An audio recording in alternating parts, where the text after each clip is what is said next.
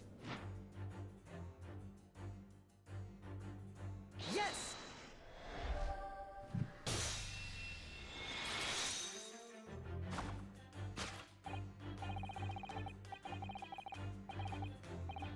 It's a cat's toy.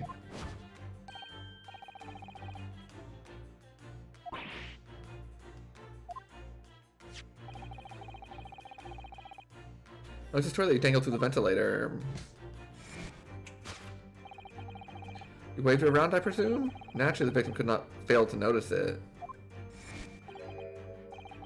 But why? For what reason?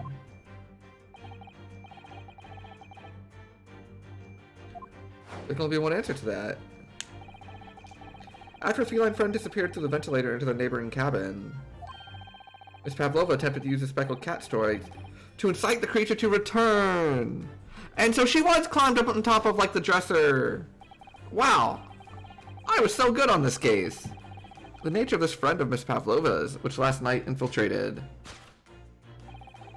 is a blithesome Russian blue breed of cat by the name of Darka. Ah! A truly troublesome feline young Darka is proving to be. She must be caged once found. You will forgive us for borrowing the photograph of your pet, Miss Pavlova.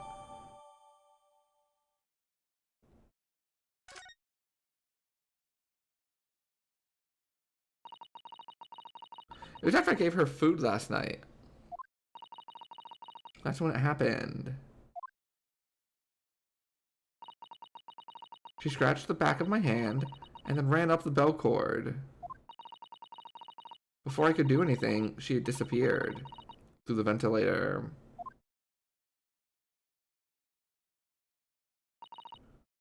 Darka, she is so naughty. A beloved kitten! Solved. Oh yes! We got to do part 2. Come to the heart of the matter. The grim demise.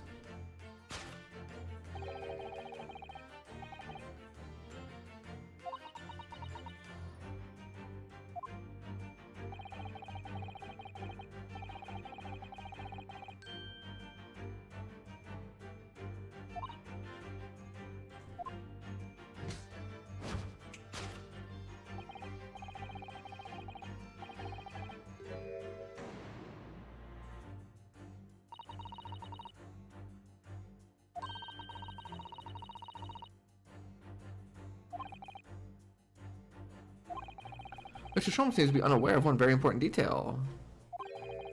Cosmo wasn't poisoned. There's some information he's missing now. Yes.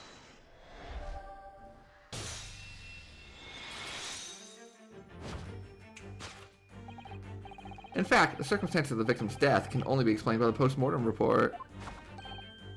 Ah, yes, I knew it was one or the other.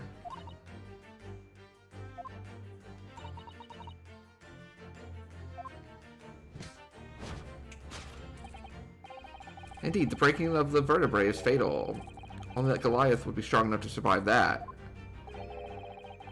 Strong enough isn't some immortal freak, you know. The jury is out. Anyway, we have good authority that the victim's neck was broken.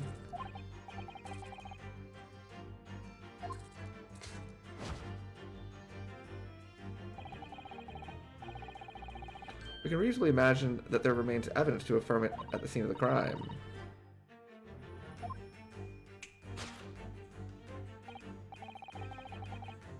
An examination of the deceased's body will prove the cause of death conclusively. Cosmo died because his neck was broken. In other words, he was probably struck by something. Or someone.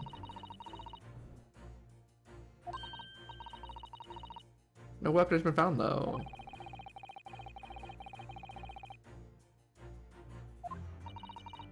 I suppose it's possible that he had a fall and hit the ground awkwardly. It could have been a terrible act of misfortune that he broke his neck on accident. A bad fall.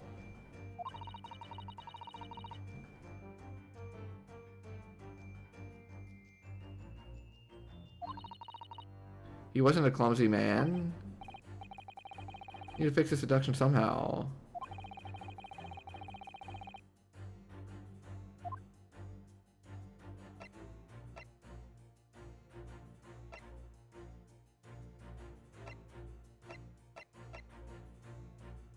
Yes!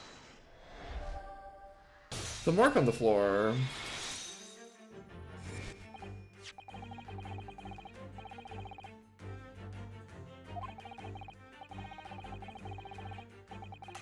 Oh! It's half of the bell that was around the cat's neck. On its collar. From the photograph. Hold on.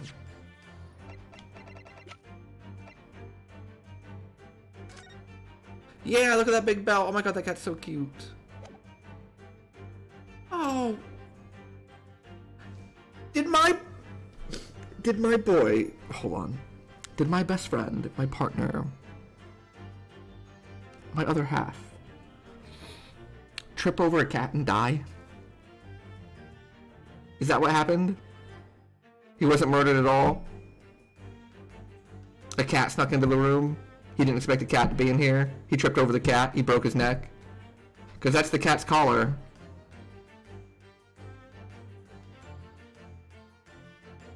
He broke his neck. They said a fall.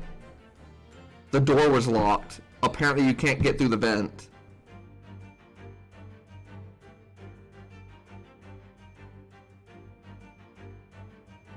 Oh my god.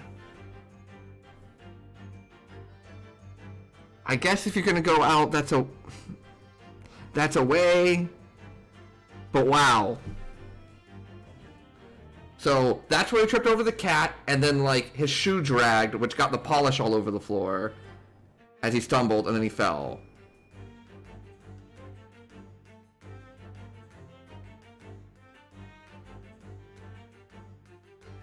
So there was nothing funky about the lock. He was just in his own room and locked it. Oh my god. Shoe polish. Oh, Mexico took the lead right back? Positively identified by a little analysis device I constructed. Beeswax, tallow, and dye were my results. The undeniable ingredients of shoe polish. I love the animations to this. I love the polish is a perfect match to the color of Mr. Asogi's laced leather shoes. Looking at this mark, it's not hard to imagine what happened. For some reason, Mr. Asogi must have caught his foot at that point on the floor and tripped. Please, no! And by a dreadful turn of misfortune, caught his neck against some immovable object as he fell to the floor. Like the desk. Where, like, the ink fell. Such a fatal blow to the spine, the victim's vertebrae shattered, and in that instant he lost his life.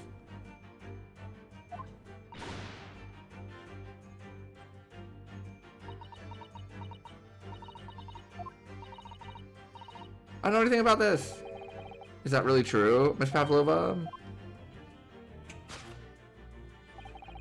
What about the evidence left at the scene when Mr. Asogi lost his life? The facts are as clear as day to me. You did all you could to conceal the incriminating evidence. Wait, what? But now your involuntary glance betrays the hiding place you chose. That's right, you had the evidence that links you to the victim's death in the traveling case. No.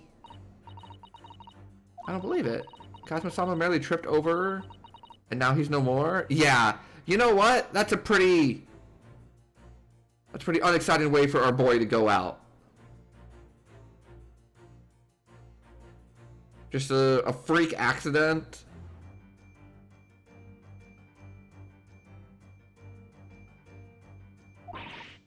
Can't be true. I refuse to accept it. So, like, I don't think you can blame her for this. Doesn't seem like it was anything with malice or nothing. So what do? Just throw our hands up and be like, well, shit happens, I guess. Sometimes it be like that. And move on. I know it's hard to believe, but the mark on the floor does seem to suggest that's what happened. But, and if this is part of Mr. Sholmes' deduction is right, Miss Pavlova is trying to hide some evidence that would prove it. Here in the cabin, somewhere in the direction that she just cast her eyes. Where? Let's look around.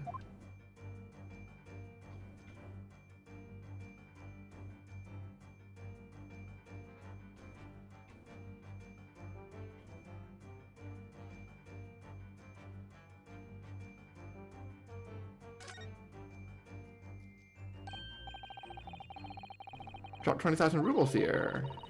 Hasn't been dropped, it's been placed. Trying to sound like Mr. Sholmes. Stop trying to sound like the great detective.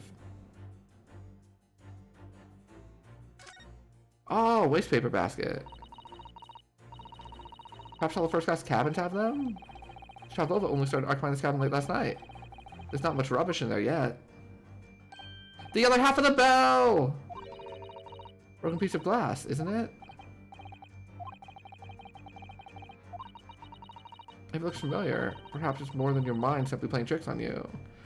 Oh! Oh, I get it. Hold on, I don't get it. Let me think for a second. Cat escapes, goes through vent. Cosmo trips over it. Dies. Girl's like, oh my god. Cat, you nerd, get back here. What have you done? Freaks out. The cat comes back. At some point... Yeah. So the cat comes back and its bell is broken. Like, half of it's broken off. And still on the floor over there. And then half of it is still on the collar. This is now incriminating evidence. He takes it off the cat and then hides the cat.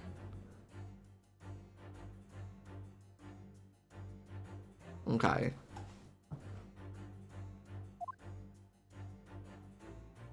Yes.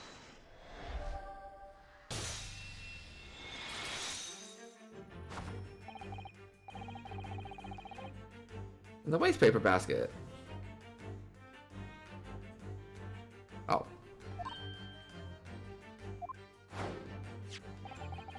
Here we have a fragment of some intricate glass object, it would seem. One that's familiar air, in fact. Precisely, we find another piece of broken glass on the floor in Mr. Osogi's cabin. And as you can see, the two pieces fit together perfectly.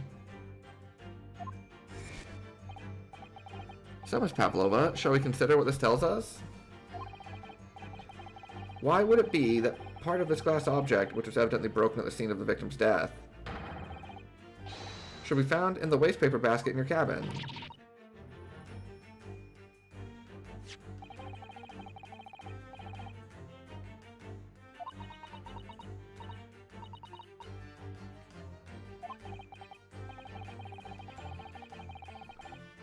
I don't know, and that hushed Russian accent of yours won't save you this time. Because we have conclusive evidence linking you to the bell in question. The picture! Take it away, Mr. Naruhodo! Yes. The evidence linking Miss Pavlova and the little glass bell, that would be the picture! Yes.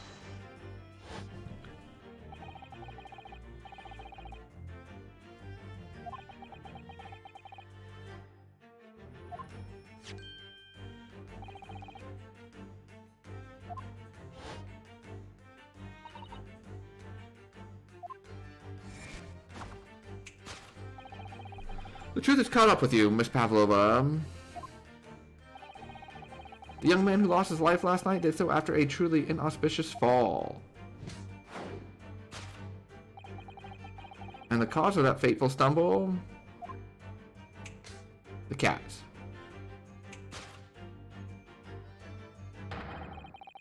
Your absent feline friend, Darka. I love the animations to this game so much. So very much.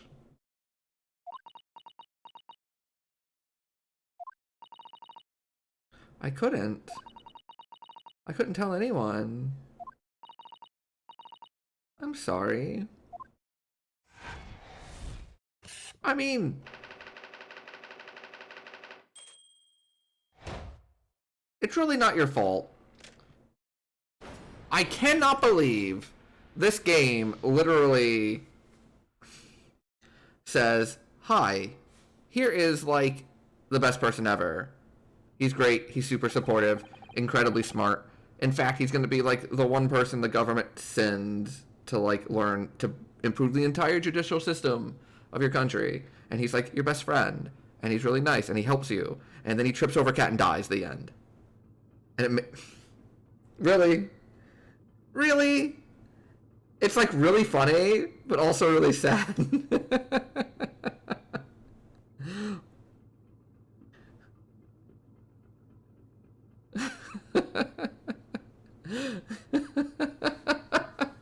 I'm just trying to imagine in other scenarios where like the mentor dude just like trips over a cat and dies. Gandalf, you know, walking with the Fellowship through the woods, trips over a tree root, breaks his neck and dies at the end. No, I'm not saying it's a stinker. I think it's like really funny. I think it's really, really funny, and like it's kind of nice that it's just some sort of like normalish action. Like surely that happens, right? I'm sure that's not the only time. Like that's a real thing. Fly, you fools! Yeah, goes down with the Balrog.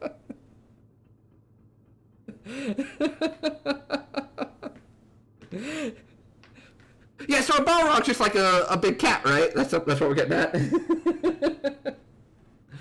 But no, I'm not. I don't think it's a stinker. I'm not complaining. I think it's like really nice that you have a case that's just like something weird happened, and it's not like some sort of over the top nonsense.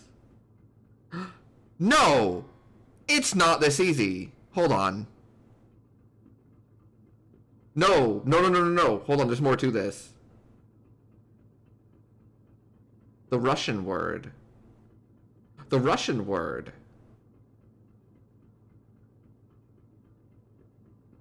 There's more to this. Hold on. That's exactly what happened last night. Yes, do. Please do.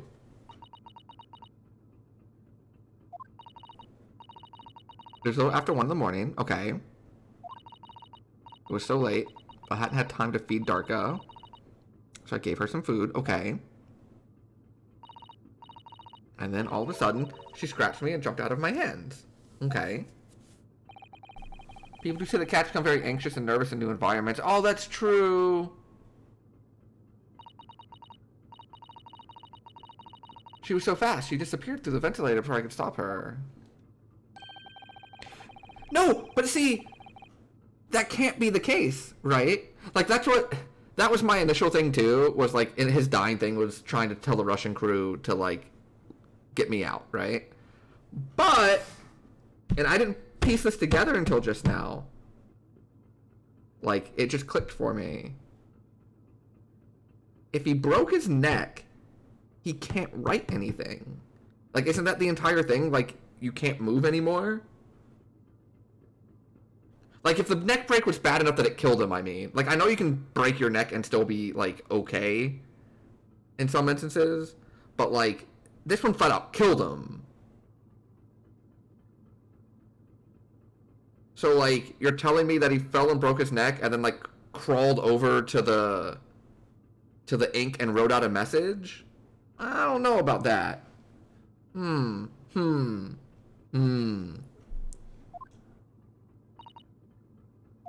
Also, we haven't even been in the courtroom yet, so, like, I had read the rules on the wall. I knew I was not allowed Darka with me. He saw his impending demise, utilizing his superior speed and reflexes, wrote the message before he landed. Instead of using his superior speed and reflexes to just, like, catch himself while falling. I like your theory, but I'm very skeptical. I feel like we've reached the point where, and it happens in like almost every Ace Attorney case or like Danganronpa case or whatever, where like I go, oh, okay, that makes sense. I understand what's happening, and then I suddenly learn that no, there is more than meets the eye. Oh, that is not cool. Oh, that past tense was not necessary, and now I'm sad again. Oh. Oh. Could you hear, like, the hurt in my voice when I saw... Wait, sorry, cared? Gotta refer to him in the past tense because he's dead, because he tripped over a cat. He cares about me more than himself. Aww.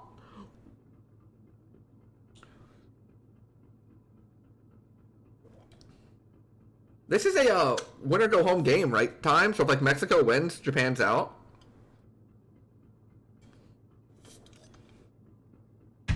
And like winner plays U.S. tomorrow. Yeah. Oh my gosh.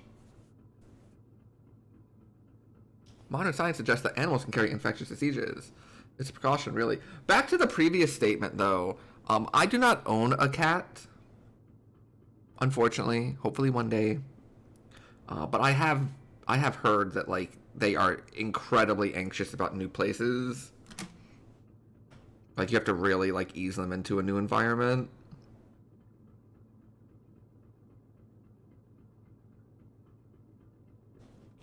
I know this because I've been compared to a cat in that manner before. And I was like, okay, you're not wrong, but you don't have to like say it. Introduce me to a new friend group. Just ease in first. Don't startle. Meow. So I listened and listened, trying to hear if there was some noise in the next cabin. It was very quiet. I was sure if someone was there, he must be sleeping. So at that point, you thought it safe to try to lure the kitten back again. The first week in this apartment, you had to have maintenance board up a small gap under the dishwasher because Juno kept squeezing there to hide. Aww! Aww, poor kitty. I'm sure she's like much better with it now, right? Now it's like, you know, strutting around like she owns the place. Yeah, I remember when you, I remember you talking about when you got Juno. And kind of, I want to say you kept her in like the bathroom with the door shut, so that like her and Alaska could like get used to like the scent of each other. Now she'd be too fat to fit in there anyway. Oh.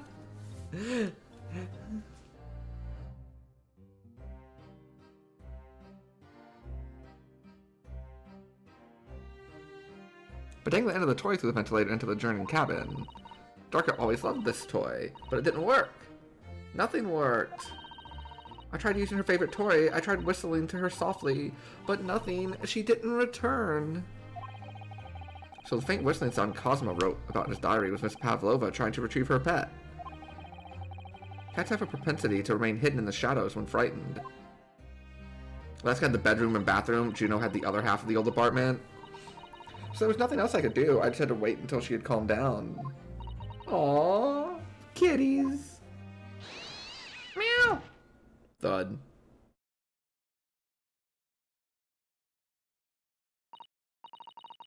I nearly passed out with shock. I heard her cry out, and then... Oh, it was such a dreadful bang.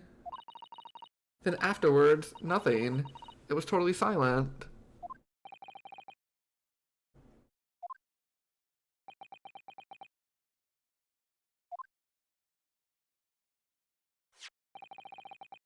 For the appearance of the brown mark on the floor, it seems likely that what you heard was the victim stepping on the glass bell and tripping up. The SS Buria is a large vessel, but even she can pitch and roll violently without warning. If Mr. Asogi was already off balance as a result of the ship lurching when the kitten got under his feet, the combination of unfortunate factors could easily have caused him to fall over.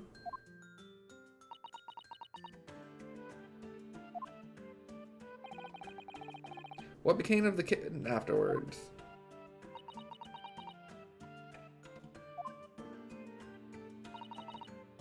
In the end, I managed to get her to come back through the ventilator.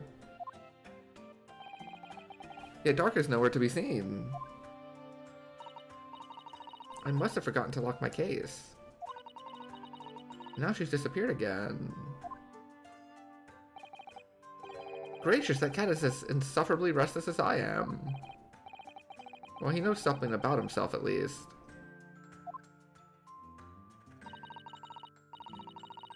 When I woke this morning, I heard that a young man in the cabin next to mine had died. But I couldn't bring myself to tell anyone what had happened. I was too scared. Scared that they would send me back.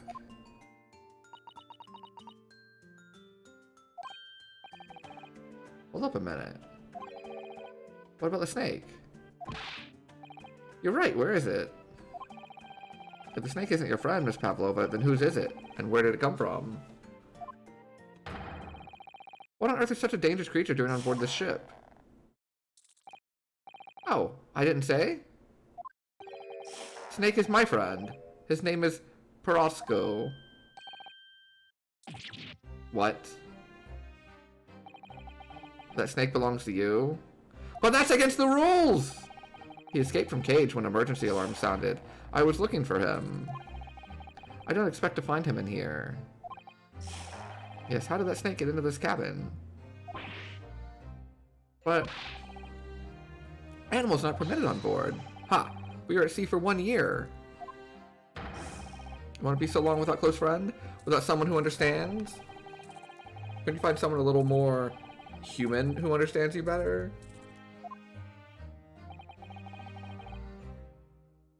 But my dear burly fellow, a gargantuan venomous snake? Surely you can appreciate the danger you're putting everyone in. No venom. Roscoe does not have venom. He is harmless, very long, but very gentle. He is adorable, like Granny. It's venomless? Yes. Now he is hungry, so he is in bad mood.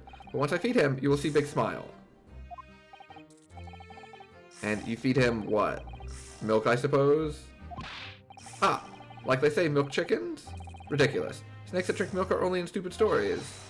Porosco eats mouses, big fat round mouses. Oh, that's why there's a mouse trap. Is that what the mouse trap is in the passageway out there for? Mm-hmm. Of course. How else can I catch my friend's favorite food? I think that's top of the food chain. Like, look in their eyes right now.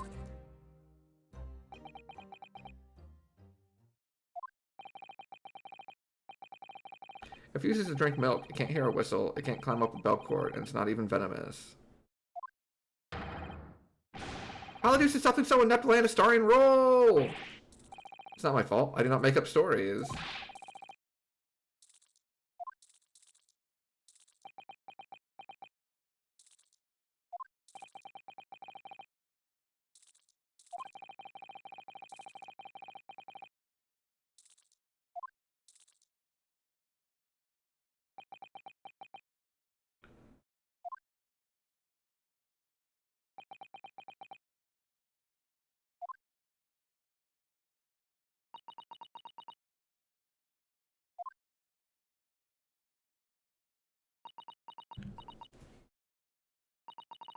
Miss Pavlova?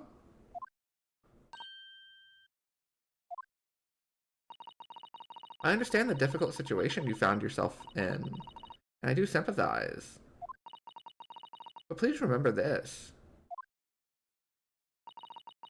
A young man lost his life. If you're going to attempt to cover up your guilt with lies, then no matter what the circumstances, I cannot forgive you.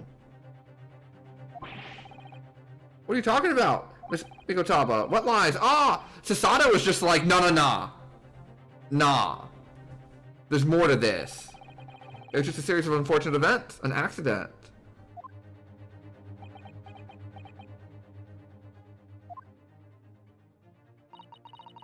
I'm no great detective like Mr. Sholmes. I don't have a gift for knowing the truth. But even I can see that was not the truth. Don't you agree, Mr. Naruhodo?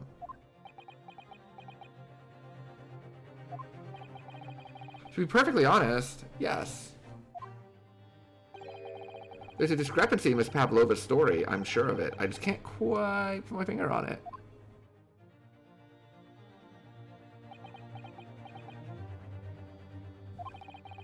I confess. I was intending to let Scotland Yard deal with any outstanding issues on this matter. Hey, Tess! I'm only present here for a very specific reason. The truth is, you, Mr. Naruhodo, are simply a distraction. A distraction? I do hope you've not been finding your shackles too uncomfortable. Oh, not again. When did he do that? Especially as they're on your wrist as a result of my intervention. I was rather hoping I could resolve matters before we made our next port call. You were, Mr. Sholmes? Yes, but I overlooked one important detail.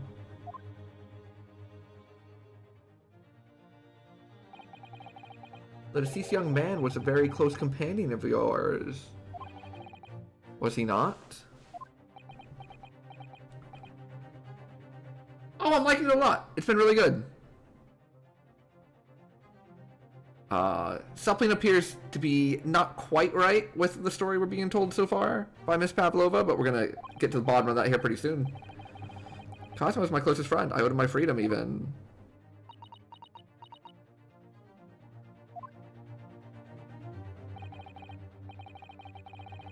In that case, we must follow this through its conclusion. No further distractions. You must uncover the real truth here, Mr. Naruhodo. Whatever that may be. The key to this is the discrepancy in Miss Pavlova's story, I'm sure. I can chase that down, and maybe the truth will become clear. Oh! Truth about how you really died. About how that scene in your cabin really came to be.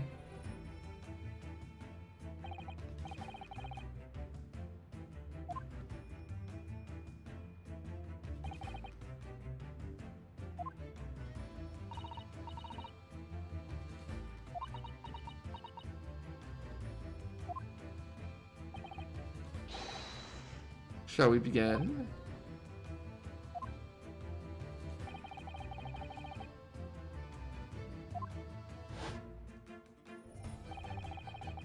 Is the victim lost his life in the cabin that was bolted shut from the inside?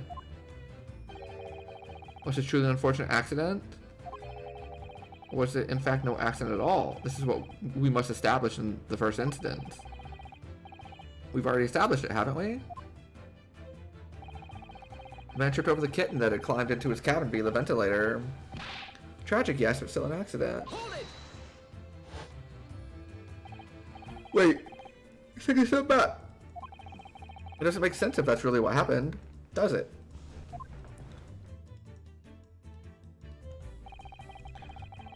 Spell it out for me, I'm afraid.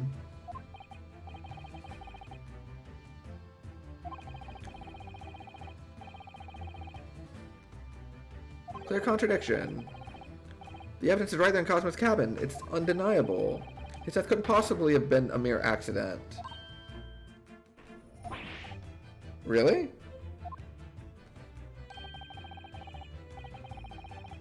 Time to present the evidence.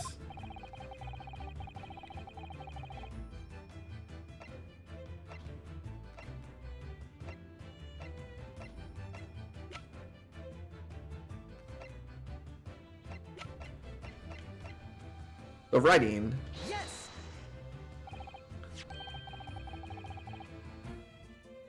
This photographic print. There's no way that Mr. Soki could have left his message on the floor. That script, it's Russian, isn't it? Indeed it is. The word written means wardrobe. I see what you mean. Most people would leave a dying message in the native language. Japanese in this case. Maybe he was studying Russian. It is a simple language. He could have picked it up very fast.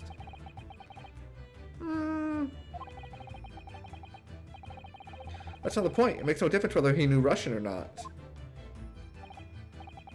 What do you mean? That's what I said before. There's no way that Mr. Sogi could have left this message on the floor. And the reason why is clearly explained in here. Because he broke his neck. Hey, I was right. An instant death. Instant death. Oh, I missed that line. Which means, after the victim fell to the floor, he couldn't possibly have written anything. I was thinking because he was paralyzed from having a broken neck, but that works too. That's not the only reason either. There's something else we found in Mr. Sogi's cabin. A remnant of something that couldn't possibly have been there if what Miss Pavlova told us was true.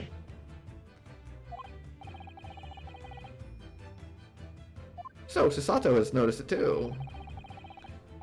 Put this message on the floor aside, there's something else that gives the truth away. Another piece of evidence that proves this was no accident.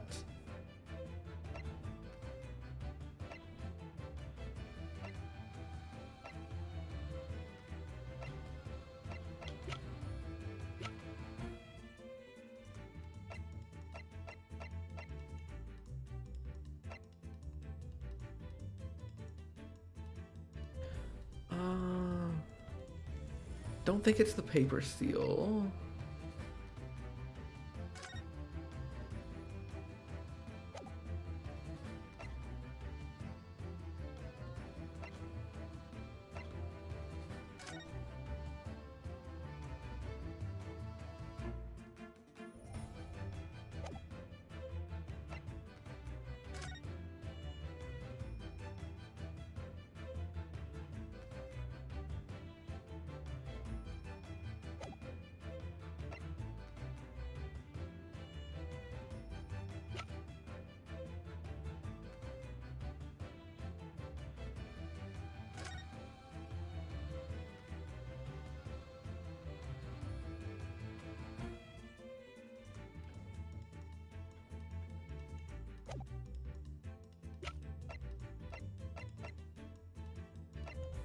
Are you talking about the bell?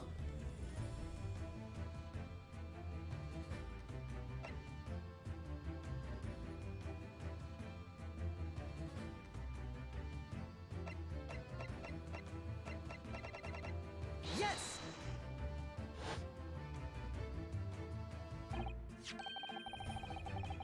Piece of broken glass next to the mark on the floor. That's the glass bell the kitten had around its neck. We already know all about that. It's broken half when the victim tripped over the cat and fell. Where's the flaw in that logic? There's a big flaw. A fatal flaw. What? That's really what happened. Then how did one half of the belt end up back in here in the cabin? Oh. Really? I didn't have much problem with that. The half that was on the collar came back. And she took it off. Okay.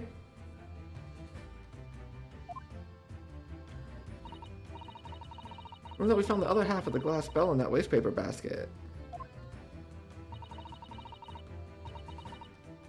We could explain that, Miss Pavlova? Both these pieces of evidence clearly point to the same conclusion. That when Mr. Asogi died last night in his cabin, there was someone else in the room. And that same person deliberately arranged the scene to disguise the truth. In order to cover up his or her own guilt. Oh no, Pavlova, what did you do? There was someone else present in Mr. Asogi's... Oh.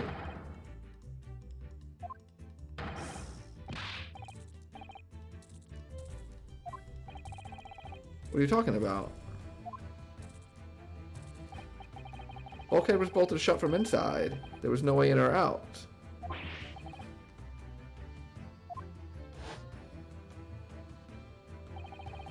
Only one other person in the cabin when young student died was you. Yes. It's true, I was in the cabin when it happened. You were shut inside the cabin wardrobe, to be precise. But I don't know Russian. There's no way I would have left that message. Not would have. There's no way you could have, because the thing was covering the wardrobe and I couldn't have put it on myself if I was in there. Forgive me, my dear fellow. As I was saying, the person in question wrote the word wardrobe in Russian on the floor. An attempt to incriminate me for the crime, even though I've been asleep in there the entire time. And then the same person picked up the broken glass bell that had fallen to the floor, for fear of it becoming evidence that would show how Mr. Asogi really died. But why would this person have taken all the pieces of the bell away? Leaving half behind was always going to raise questions.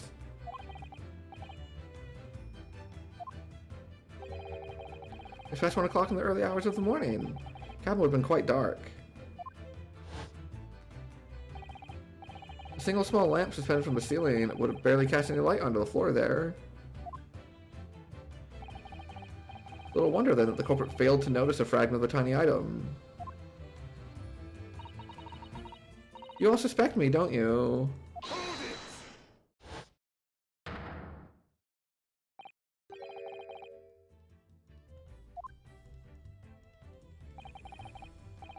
Nina is a woman of sea. She is daughter of strong sailor.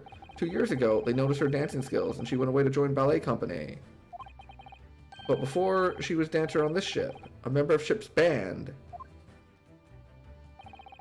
You do not accuse ship's angel of being criminal. Ah, okay. You say that when a young student died, Nina was there in cabin. Well, this is not possible. I have my tooth. Well, this is almost interesting. Why would you give your tooth, pray? How can you be so sure? You're a great detective, you should know. Look truth in eyes. Cabin bulkhead was bolted shut from inside. Nobody could go into cabin. Not Nina, not anyone. You want to tell me that killer can walk through locked doors? Yeah, it is impossible. He's right. But wait, I've read about this in detective stories. People often tie thread around door latches so they can open and close them from the outside. Thread? Are you stupid? These bulkheads are not barn doors.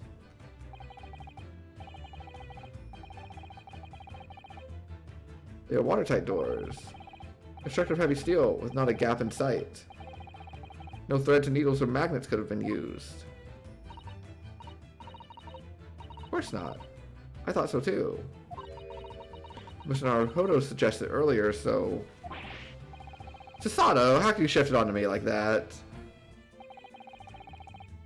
Stroganoff has a valid point. The cabin door couldn't have been bolted shut from the outside.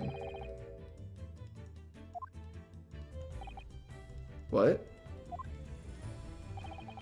I put it to you that I could bolt this cabin door without laying a finger on it. And in this very cabin, we can see the traces of the method I have in mind having been used before.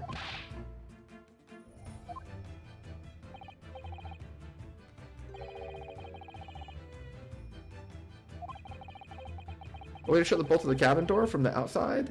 The button!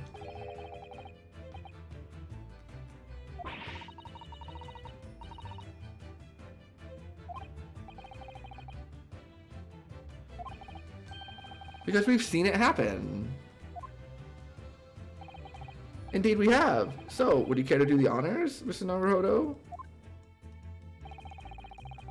Point out the telling signs of the method that was used.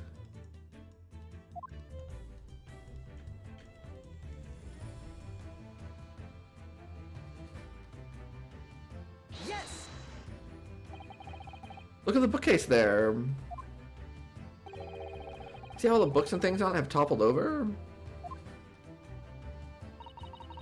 That must have happened when the ship made its emergency stop before. Yes, that's right. It's a very powerful vessel, after all. When the engines are thrown into reverse, a violent jolt goes across the entire ship. Any small objects that aren't fastened down are bound to fall over. I believe, yes, it's what's known as the force of inertia, acting on the objects.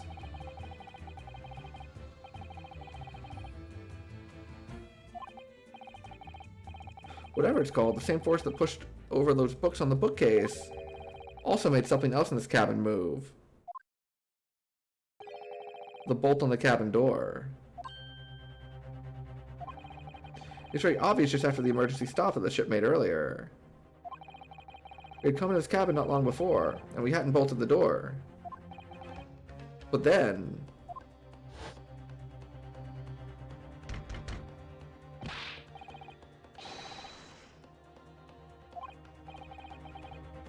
that sounds like... Inspector Hosonaga. Hey, Penguin! Oh yeah, Sholmes is great. Oh, yeah, the bell is broken, like, at the part where it fastens to the collar. Gotcha. Made of metal. With the force of ineptia, if you want to call it that. Are you trying to say that last night, after Mr. Sogi was killed?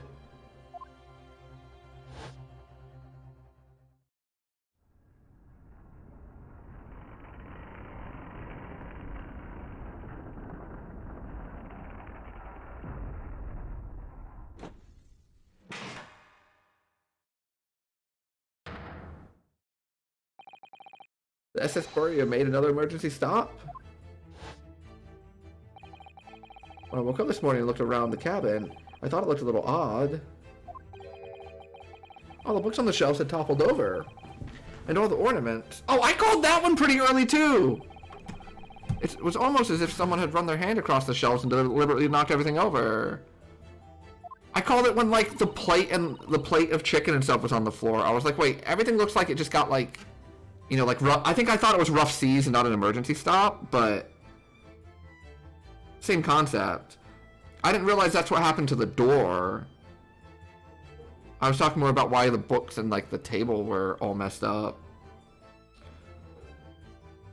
Where'd Snakeface go? Yeah, so for a brief moment in time, we thought the snake was part of this. But no, it's just that guy's pet. Sometimes it crawls on his face. And yeah, Sholmes is great. I love Sholmes. Then when we came into this cabin, we were surprised to see the same thing in here. All the books and everything had toppled over, just like in Mr. Asogi's cabin.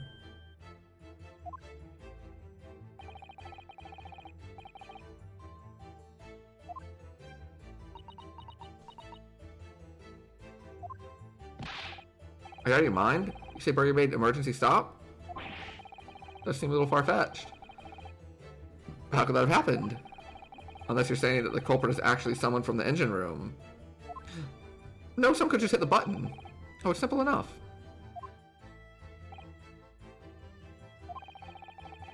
Are we hitting the button in the passageway?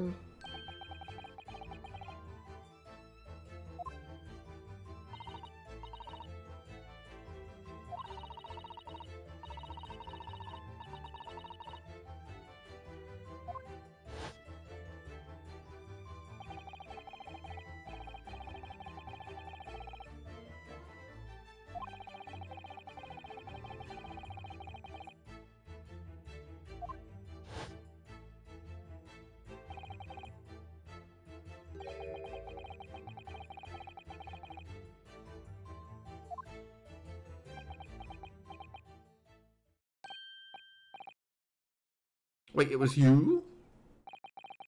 When the button is pressed, two things happen in the interest of safety. The emergency alarm bell rings, and the vessel comes to a complete stop. As indeed it did a little earlier today.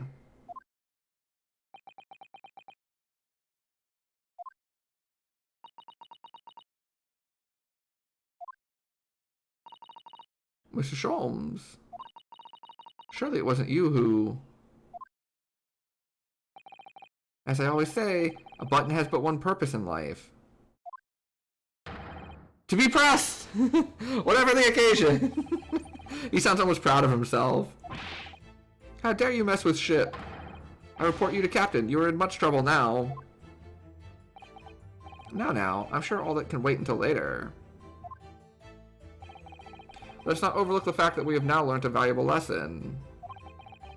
When the vessel makes an emergency stop, the bolts on the cabin doors slide closed. So, what we must now consider... It all comes down to one thing now. Last night, after what happened to Mr. Sogi, did the ship make an emergency stop? Or did it not? You're idiots! Burya is a huge ship with many passengers. If you make an emergency stop, even in the middle of night, there would be chaos everywhere.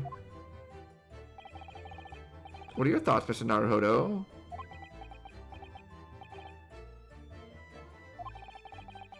Certainly possible that some kind of emergency happened last night. We have evidence to support that idea. Yeah, the logbook. Oh, come on, Otani. Do show us.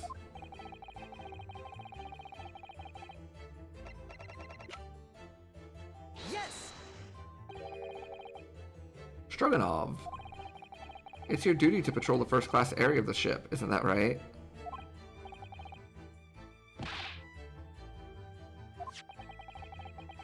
And the ship's log here. This would be where you record the details of your duties.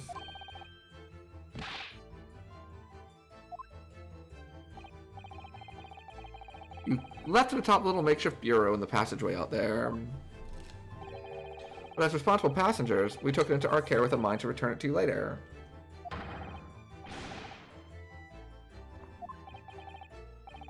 Point is, looking at what you usually record, it's clear that under normal circumstances, you write the phrase "nothing to report" every 30 minutes.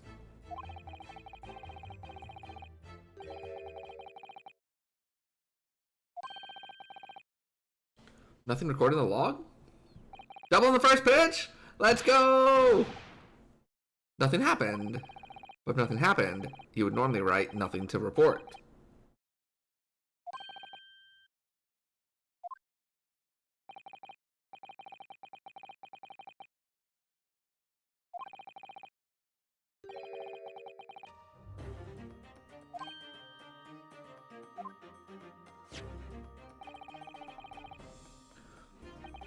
Something sufficiently significant to make you forget to fill in the ship's log. Are you suggesting that the ship really did make an emergency stop in the middle of the night?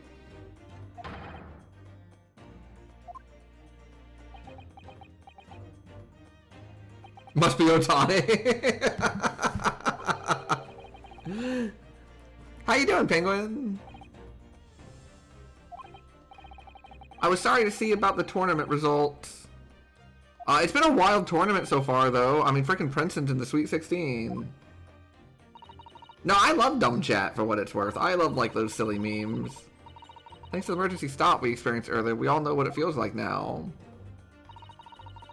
The ship lurched so violently, and the alarm bell was so loud. Can't imagine anyone would sleep through that, even if it happened in the middle of the night. Well, no, that's a good point.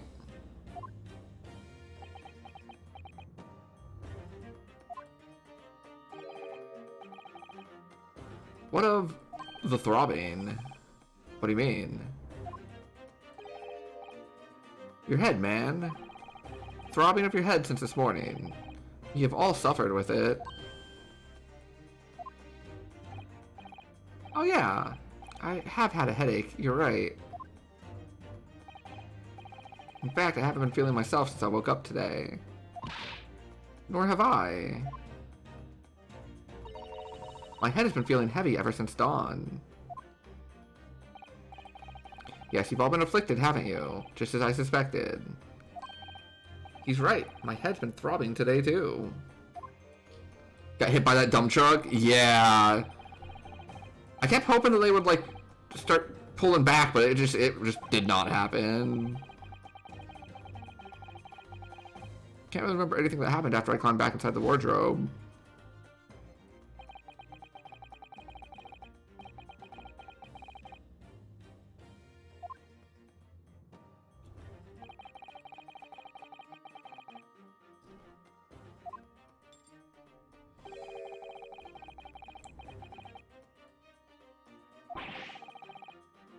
Why didn't I wake up when all that was happening to me?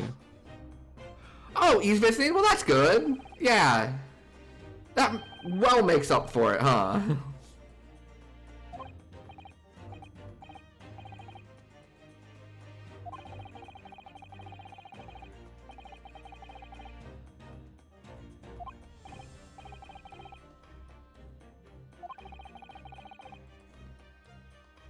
Luna appears to have begrudgingly accepted her. Yay! Good job, Luna Cat. The roast chicken dish. I had all of that. Cosmo wasn't fond of chicken. So the victim didn't eat any of the chicken at all. That's right, he didn't touch it. Is that relevant?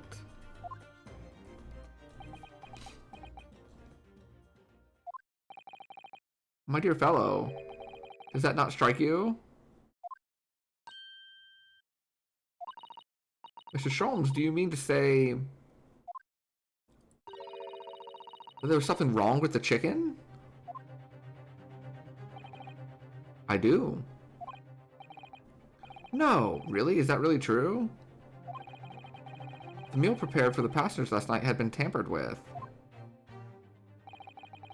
Tampered with by the addition of a soporific designed to induce a very deep slumber in those who consumed it. A sleeping drug? Do you mean whoever did this laced every meal with a sleeping drug so no one would notice the ship's emergency stop? Which Naruhodo, of course that's not what Mr. Sholmes means. What a far-fetched idea. Precisely. Lacing every meal of every passenger on board with a drug would certainly be impossible. Unless, that is, every single member of the crew was a conspirator.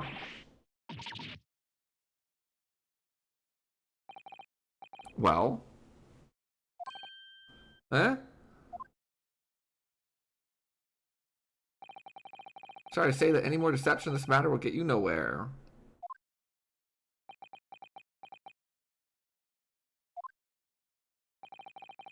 If you refuse to talk, there would have to be an inquiry made through the shipping company, of course. And for that to happen, every member of the crew and the captain himself would be hauled over the coals. Oh, Japan won! Oh, sounds like an incredible game. Hopefully tomorrow's game is like, you know, lives up to the hype. USA Japan in the finals, like that's incredible. That's gonna be so good.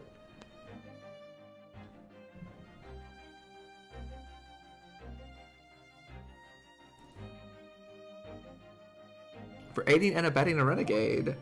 How'd they do it? Was it like a homer? And who did it?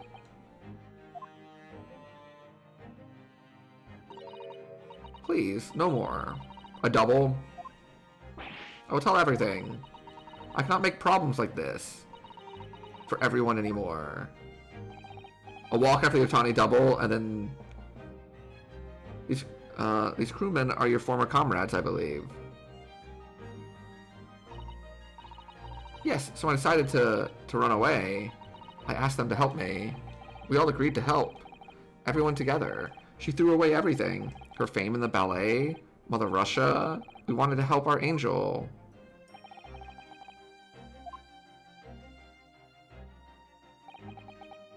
You're right. We put sleeping drug in chicken last night. I remember now. I did notice chewing on a lump of something strange and bitter at one point. We cannot make all drug. How do you say, dissolve? What about heavy seasoning? At midnight in waters near Shanghai, we brought our angel on board. She was helped by comrade on shore with a small fishing boat. While all the passengers of the SS Burya slept soundly, thanks to the almost magical effects of the slumber-inducing potion their evening meals had contained. So if that's what happened, the only people awake on the ship last night were the crew, people who just like chicken, and the newly boarded passenger, Miss Pavlova. That means it would have been possible for you. You could have used the emergency stop trick to lock Cosmo's cabin door.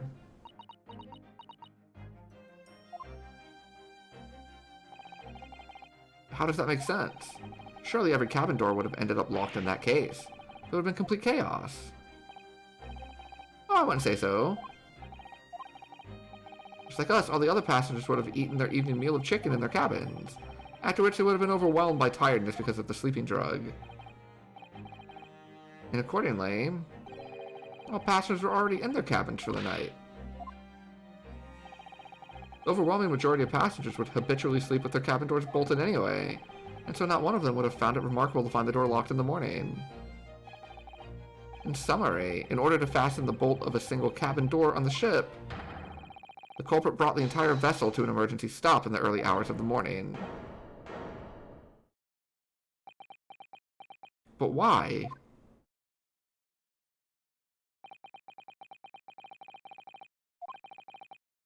What is the point? The point is what I said earlier. There was somebody else present on the scene when the victim lost his life last night. Someone who left a message in Russian on the floor in an attempt to incriminate another. Someone who tried desperately to hide the broken fragments of glass that would reveal the culprit's identity. And someone who abused the ship's emergency stop procedure in order to lock a door. All told, a busy night. But I don't know anything. I don't know about any of this. I'm just a little girl. I like to speak with your long English words and explain your clever ideas. But I'm a sailor, and sailors don't listen to long, boring stories. We don't believe. Sailors like me, we trust only what we see with our eyes. A laudable trait. I'm quite of the same disposition, my good man. Observation to me is everything. Mr. Naruhodo, do you hear it? The accusatory cry of guilt on the wind?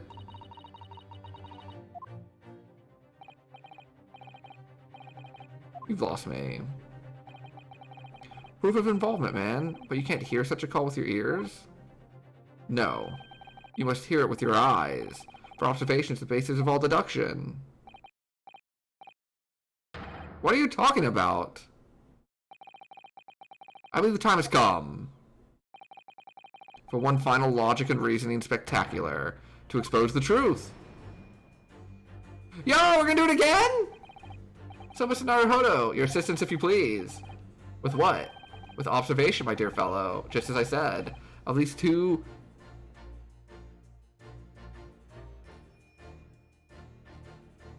prevaricators?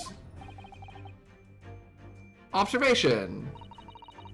If you remember, Mr. Naruhodo, we know that somebody tried to fabricate evidence, don't we? By tampering with the scene of Mr. Asogi's death. What we're looking for is some trace of evidence that one of these two was there when it happened. Oh, a liar. Okay. Precisely. You were delightfully quick to grasp my meaning. Alright, I'll see what I can see. So we're looking for a trace of evidence that shows someone else was there last night when Kazama died. What suggests that someone else was there at the scene?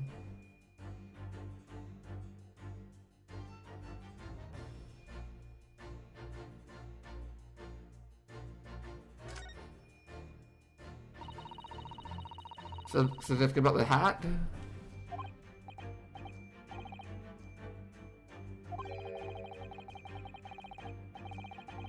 It'll be so easy. Okay, we're looking for something that we found in the cabin?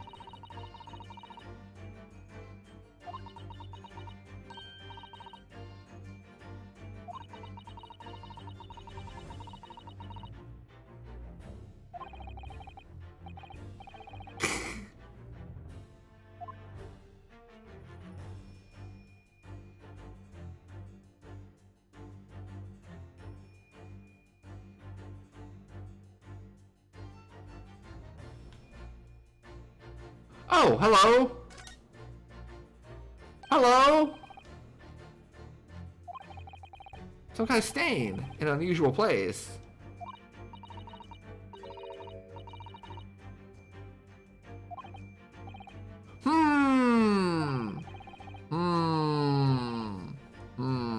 I'm starting to thonk. Yes.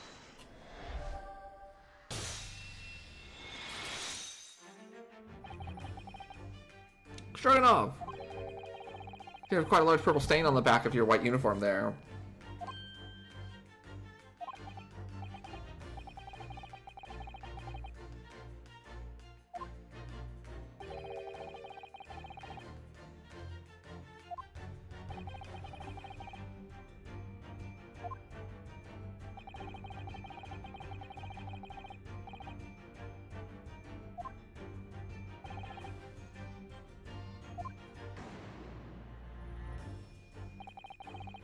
Very large purple stain on the back of Stroganoff's uniform.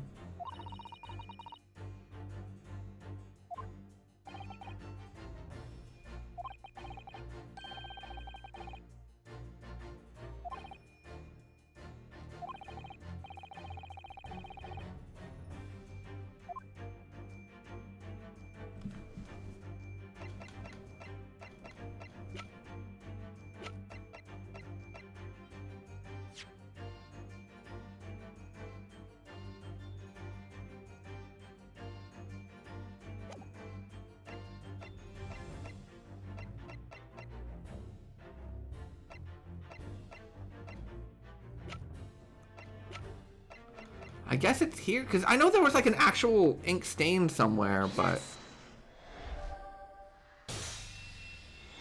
Oh, I guess it's a photograph of like more than just that. That's just the thumbnail. The ink it shows.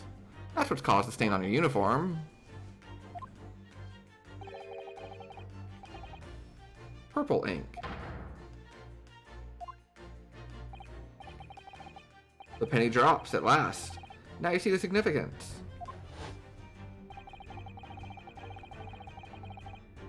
The Russian word on the floor next to the victim's body was written in purple ink. And the stain on the back of your uniform is ink of exactly the same color.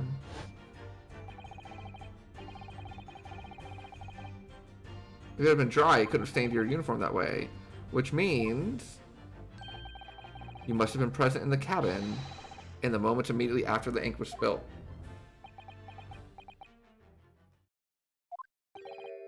Alright, yes. It was me. I did it. Everything. I arranged everything in dead student's cabin to make it look like Wardrobe Man did it. Why? Then I pressed button to make the emergency stop and bolt cabin door shut. I did everything so no one suspect our angel. Please. Don't worry. Let me do talking. After 1 in the morning, I was on duty, patrolling passageway. Then our angel came to me. She was white like sheet. You must help me. I went with her. The door to cabin number 1 was open. I looked inside. I saw student boy on floor. What happened here?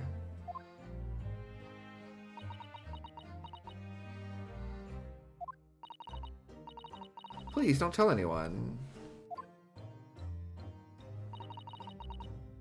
My little one, my little furry friend.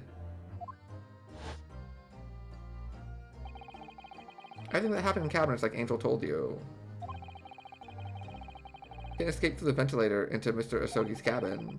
Then he tripped over and broke his neck when he fell to the floor.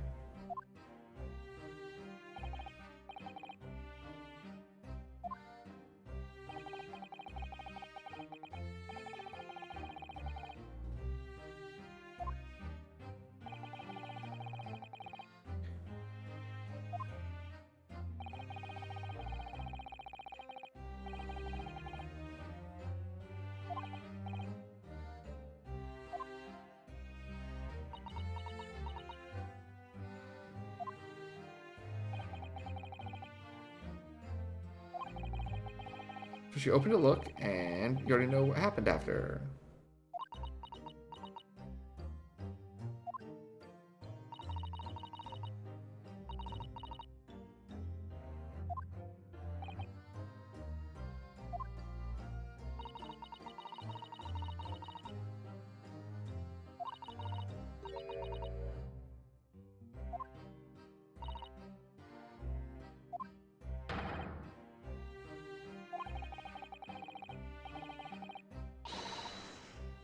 was asking Miss Pavlova. I like Susato.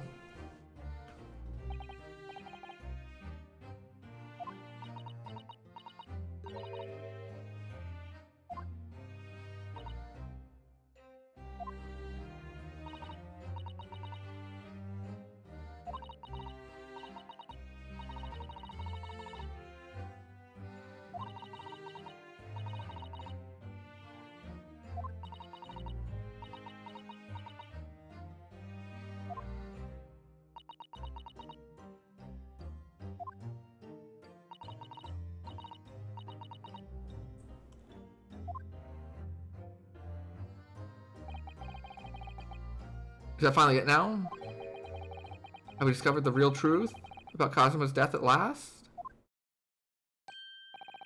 Something very nearly slipped my mind.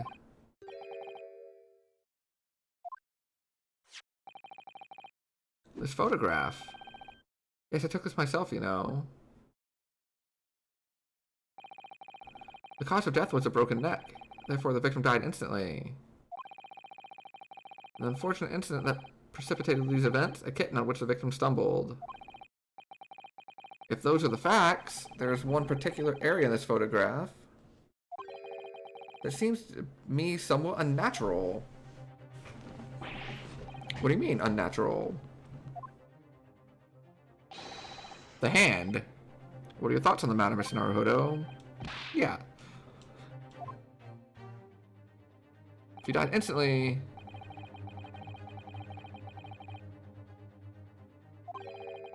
Which part of this photograph seems unnatural? Yes. No, not the word! The finger that was supposed to wrote it. Or that was supposed to have written it. Not what I meant by unnatural. Oh.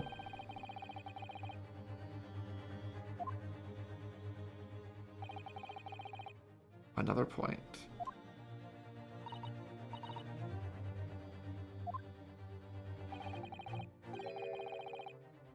Imagine, if you will, losing your footing yourself. In my opinion, if you landed as the victim appears to have done here, it would be most unnatural. I'm sure you'll reach the same conclusion. How thoughtful you are, Mr. Sholmes. Thank you for your gentle guidance.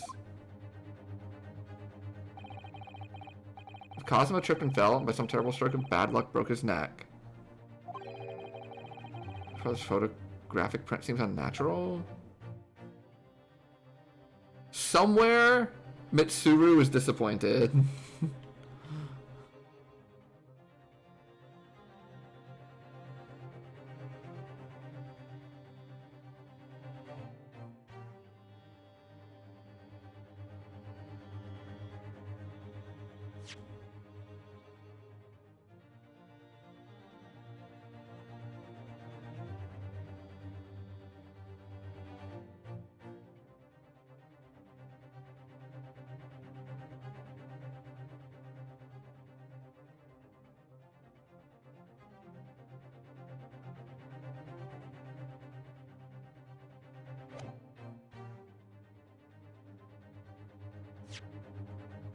Cosmo tripped and fell and broke his neck. Part of this seems unnatural.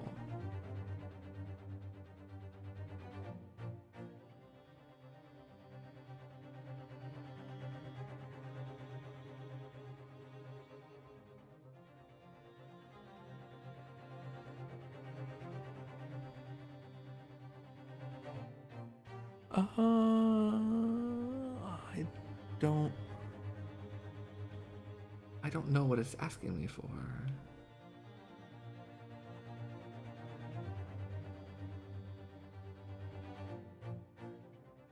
Okay, if you tripped and fell and broke your neck, what's unnatural? I thought it was the hand, like, with the finger pointing out, because, like...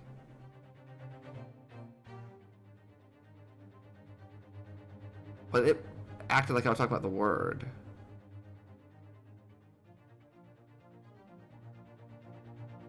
He fell forward. What's his reflex? Things already been explained, yeah. So this is something new. What is reflex? Oh!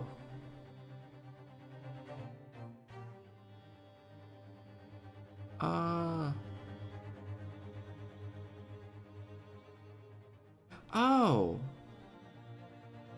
No.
I don't even know where to begin on this is what my problem is. Like, nothing seems... I can't get my brain to stop worrying about, like, this here. But, like, this isn't it. We've talked about this. You know, we've talked about, like, the way that the body is laying on the ground is, like, because they set him that way, right? To make it look like he was riding something. I mean, I've moved the picture... I've moved the cursor everywhere, I think. It doesn't light up or anything. For some of the things, it'll light up, like when you go over something that like it wants you to click on. Like it'll like turn to a different little cursor and turn like bright blue, like light blue, I mean.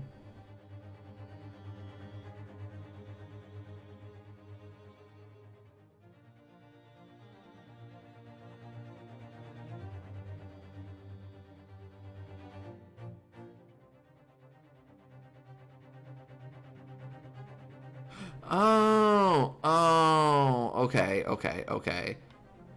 If you fall, you try to catch yourself, right? So like you're falling, you put your palm up, but his hand's closed. You don't fall with a closed fist.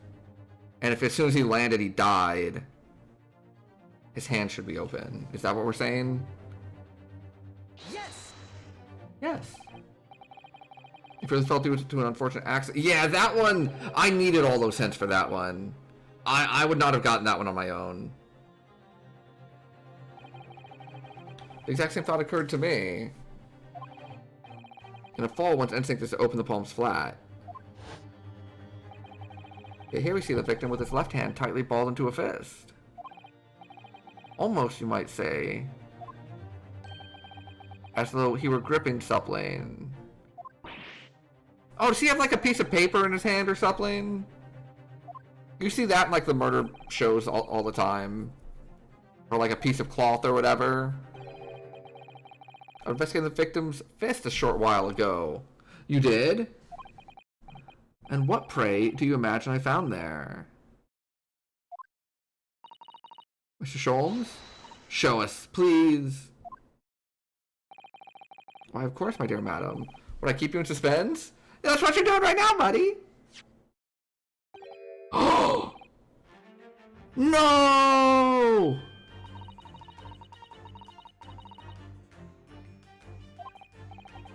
No! Pavlova, what did you do? What did you do? That's your earring!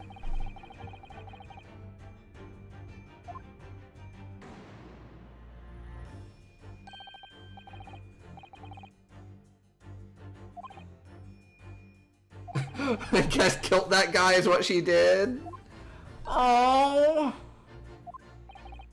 I'm such a bad judge of character. I kept like trying to be like, no, she's fine. She didn't mean to. It was just an accident. Nah, she's a killer and a liar.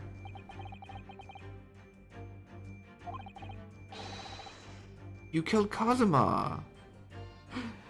Yeah, I guess we already have experience of my poor judge of character from an Ace Attorney game already with the monkey.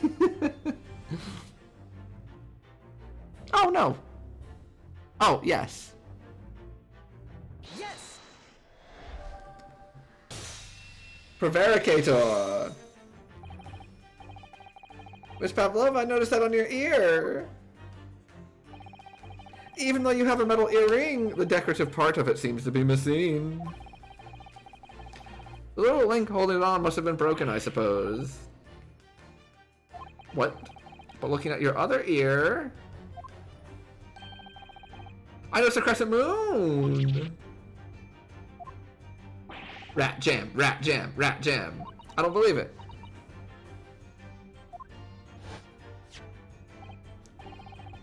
Now the missing crescent moon was found in the victim's clenched fist. Clearly there's only one logical conclusion. There was a scuffle.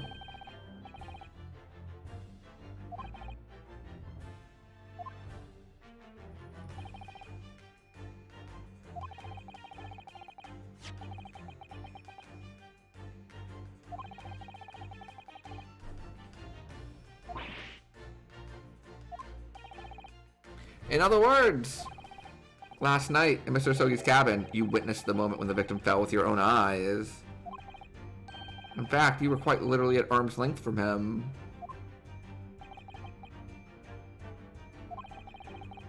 And the question is, why did Mr. Sogi do that?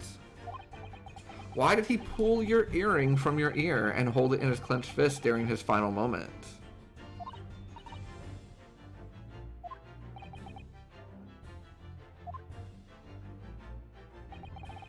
No one can protect you now. Please, Miss Pavlova, tell us the truth. Last night, what did you do to Kazuma? Yeah. What did you do to Kazuma? My best friend forever, my partner, my mentor. It was too much. Running away, the fishing boat in the middle of the night, trying to climb onto this huge ship. And then, when I was at last in this cabin, and I could relax after this horrible, long day, Darko, wait!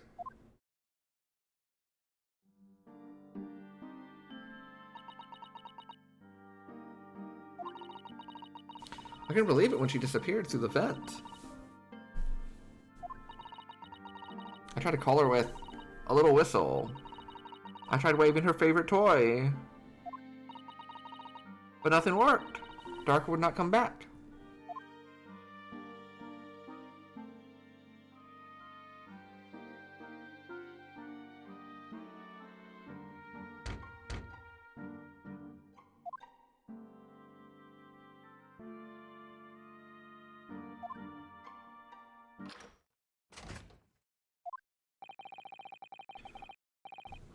What are you doing here at this time of night, Inspector? Oh. I'm sorry. Oh, the wavy headband. I thought it was a friend of mine.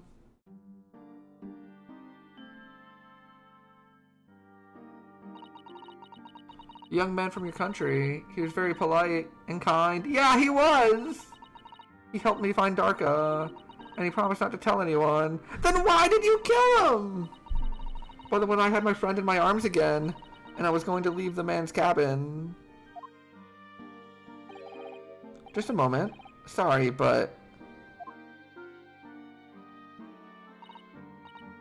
Yes? I've seen you somewhere before. Yeah, on the ship, I'm sure. Of course. You're Nikolina Pavlova, aren't you? The Russian ballerina. No. I don't know that name. My heart nearly stopped when he said that. He knew who I was. How could this man from land in faraway east know a Russian ballerina? Yes, I saw your performance in Japan. The beauty of the ballet made a deep impression on me. But what are you doing on this ship? I'm sure I read that your ballet company was performing in Shanghai at the moment. I can't fool him. I have to tell him the truth and hope he doesn't tell anyone. I have no other choice. I see. So you've run away. Please keep my secret. Don't tell anyone. I can use another opinion here.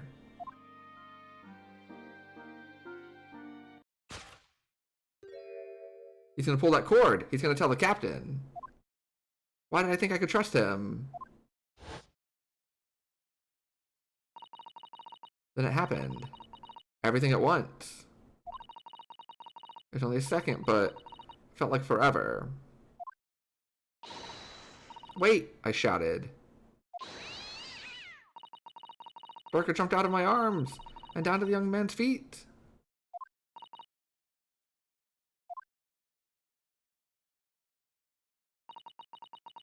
As he turned around to look at me. Oh! I pushed him. I don't even know why. I don't know why I did it. Well, because you're a murderer. I was just so scared. I had to stop him from telling anyone about me. That's why my boy had to die? Because he was going to get me out of the cabinet and ask me my opinion on what to do about you?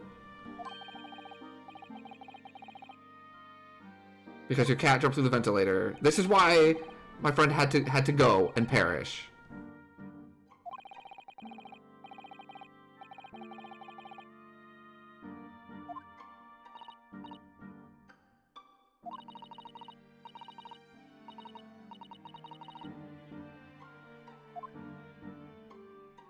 I'm so mad right now. It wasn't even for a good reason. Just communicate better. Oh.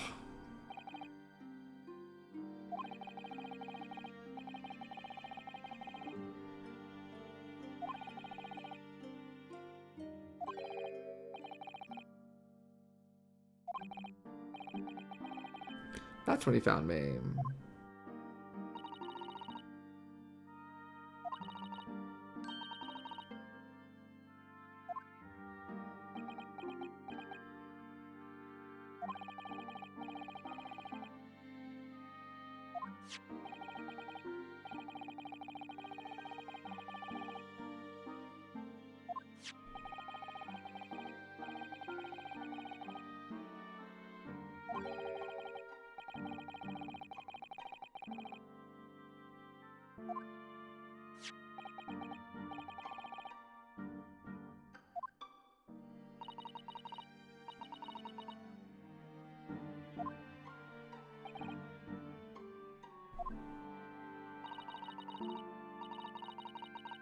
Didn't notice the other half.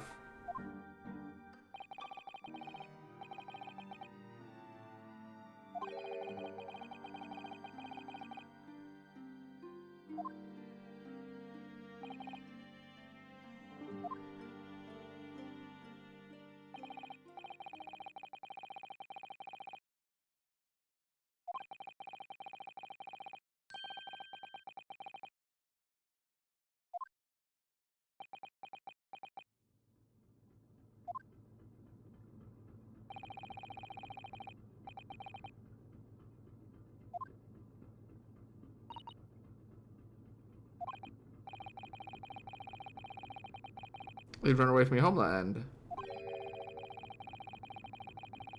it's because you're worried he was going to tell the captain that you pushed him. Isn't that right?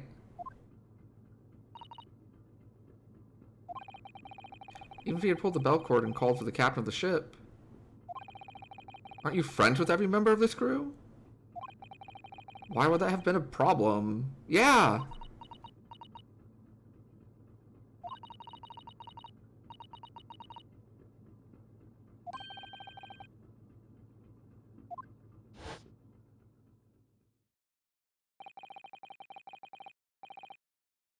What are you doing here at this time of night, Inspector? Oh, I'm sorry.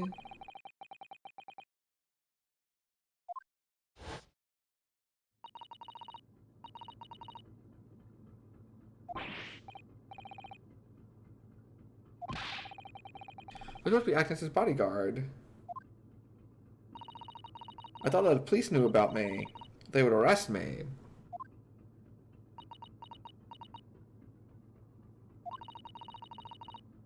So before he could pull the bell cord, you killed him. Alright, well.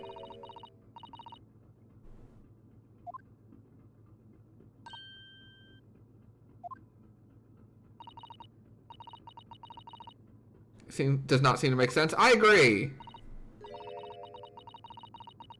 Was Mr. Sogi really gonna pull the bell cord? I don't know.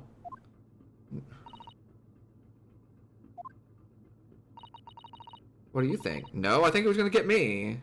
Wake me up. I'm not Kazuma, so I can't know for certain. But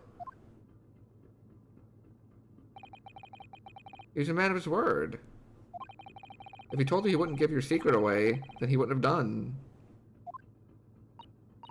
No, he was walking over to it. Nope. He was going to pull the cord. He's gonna make them send me back. Well, Mr. Naruhodo, the day's work is not yet done, it seems. There's one more deduction to make. Oh! What? Another deduction? Yes. What action was the victim really about to take at that moment? Aww! Can we determine whether the young man's gaze was directed? My boy.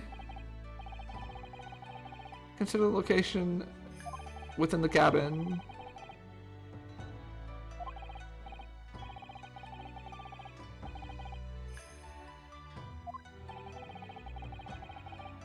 That cabin's been my home for this entire voyage.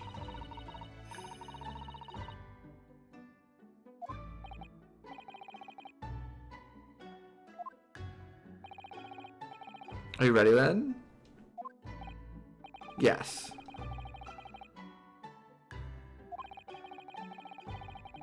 A simple gaze can reveal all manner of truths. And not only that, in order to draw the right conclusion, you can't afford to be out by even a little bit when you're following the gaze to where it lands. So when he turned away from Miss Pavlova, what exactly was Cosmo looking at? Take that! The wardrobe. Oh, that was a cool animation. Considering everything that had happened last night. Certainly it may have looked as though Cosmo was going to ring the bell cord. However, what's directly beside the bell cord?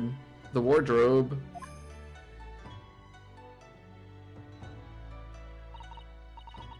The wardrobe? And more importantly, what was inside the wardrobe? Me!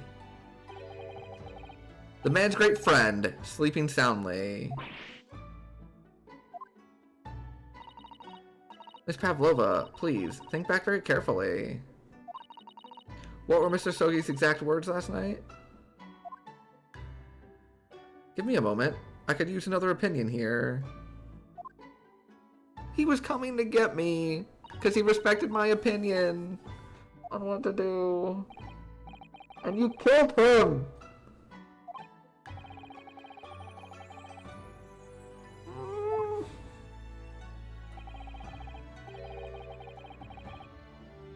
See if they might be able to help.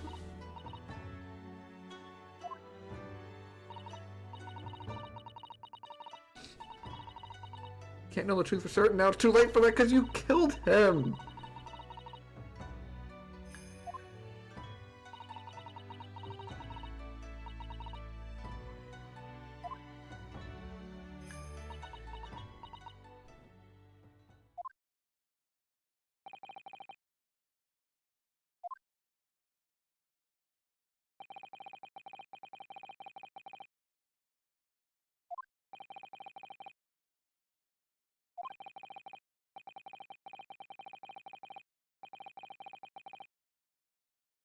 Facts.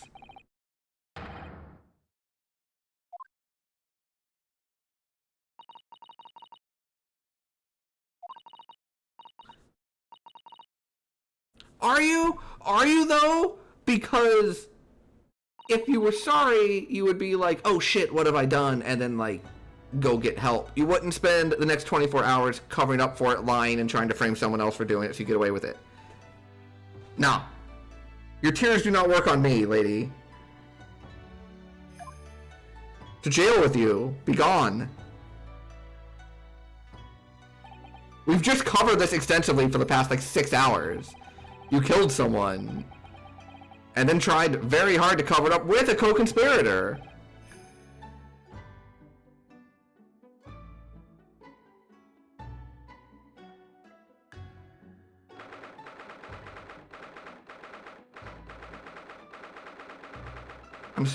I'm so like sad and angry at the same time. Oh my gosh.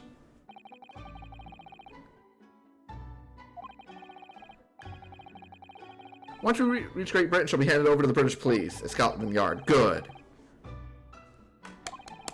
Won't the Russians try to bring her back? Apparently the English detective can speak to the immigration office and sort that out.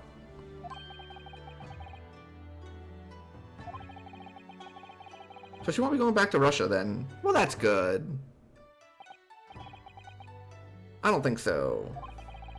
If she wanted to return in the future, I doubt she would be able to. She ran away, so now she's in exile for life. Oh, speaking of life, that's something that Kazuma had ahead of him, and now doesn't.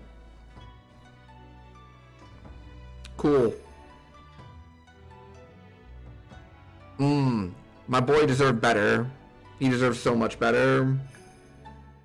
I'm so sad.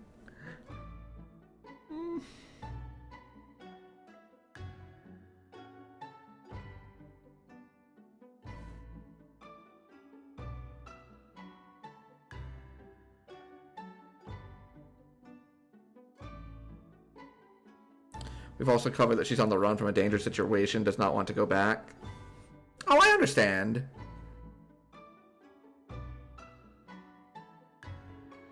I understand that she was frightened.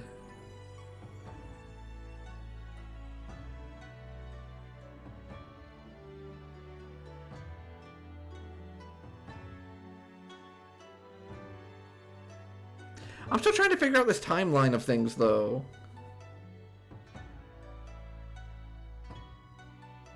Because, like, okay, so they gave everyone a sleeping pill in the chicken. I guess that was so they could, like, get her on board with nobody seeing.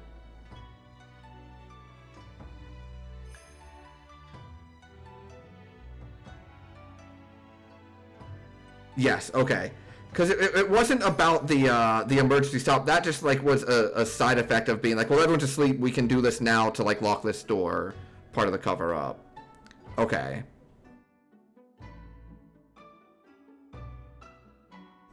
Gosh. Yeah. Then after the murder, they went ahead and like did the emergency stop a second time.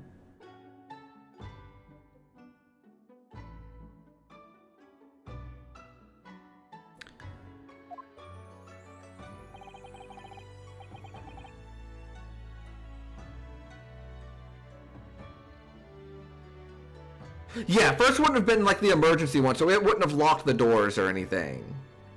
The first one was just so everyone was in their room, basically, and I'm sure they slowed down some. You know, because they had to let like the fishing boat like line up with them or whatever.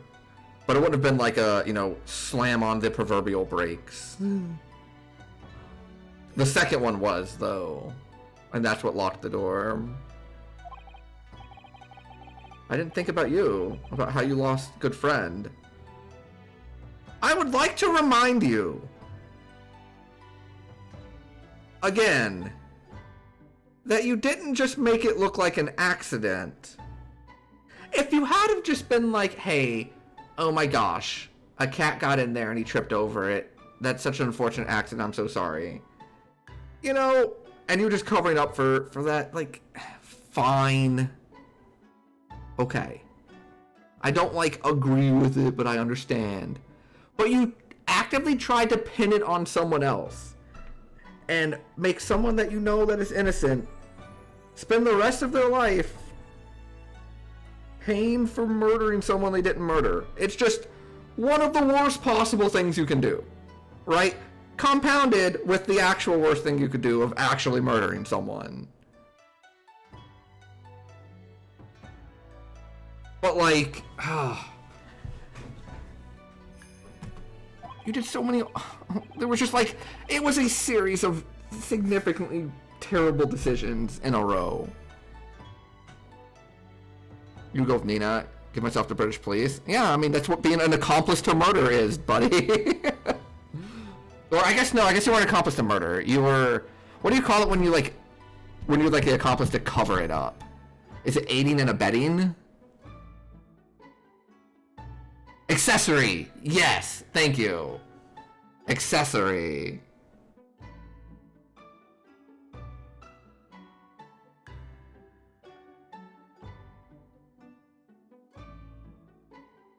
The pets. Oh yeah, so they can't do the pet thing. I gotcha. Yeah. Yeah. Look, I'm not gonna get to the point where I say something to the effect of, "Oh, I feel bad for her," because like, I feel bad for my buddy Kazuma, and I'm sad, and I'm dealing with anger and grief about it, and I might not be super fair at the moment. Now tomorrow, once I've settled down a little bit, maybe we can like get to the point where I go, okay, I understand. That's kind of you. Thank you for taking off the shackles. Kazuma's death feels like such a waste. But, well, do what you can for Miss Pavlova, won't you?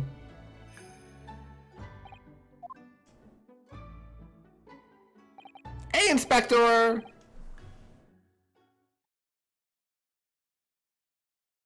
Yeah, I'm guessing that, like, I'm guessing the fact that, like,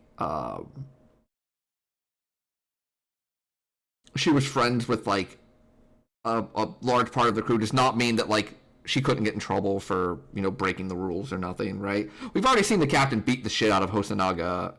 Like Hosonaga is undercover as a crew member of this ship and did something the captain didn't like, and the captain beat the shit out of him, right? And threatened to throw him overboard. So I would imagine that you don't want to get on the captain's bad side. And that would be one of the reasons why you get like really freaked out about like, uh-oh, no pets. Can't let him know the pet's here. He did early in the chapter, yes. He hasn't done it too much lately. Like the last scene or two, he didn't.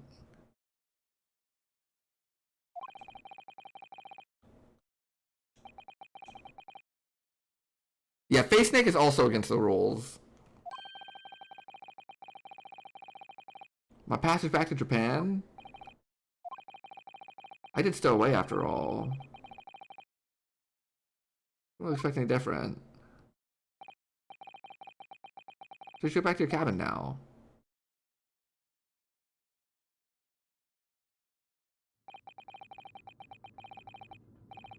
My study tour to Great Britain is over before it even began then.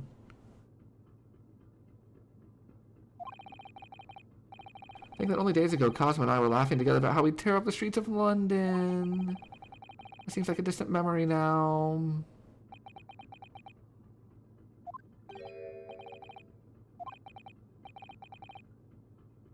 Is it someone weeping? Aww. You haven't even advanced the quest lines like 20 hours?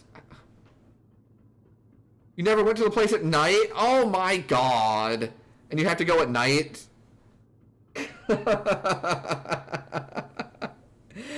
Gosh.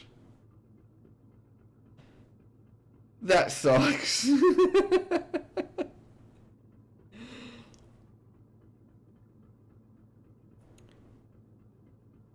Yeah, there are a couple of quests like that in Dragon Quest XI, where it's like defeat these enemies, but some of the enemies only show up at night, but like they didn't tell you that.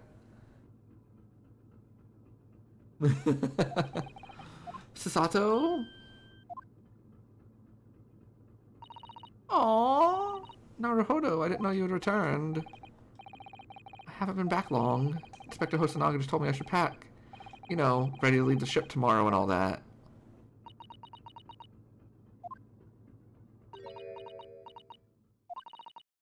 I still can't believe this has happened. There's another one earlier where a quest unlock was contingent on you cooking the lowest tier food with a specific character in your party. What?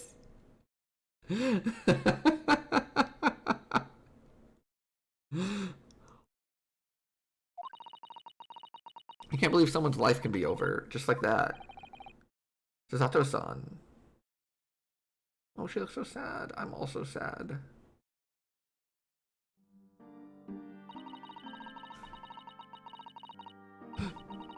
He had such grand ideas for this visit to Great Britain, so many dreams, and now they've been cruelly taken away, just as he has. I thought I could never forgive the person responsible. But now we know the truth, that it was just an accident. Was it?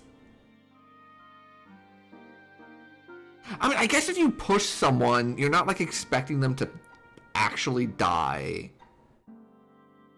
Like, it did take a couple, like, odd things, like the cat jumping down at the same time. It wasn't, like, malicious. So this would be referred to as, like, manslaughter then, right? Is that the difference? Because, like, you didn't have the intent to do it, it just happened?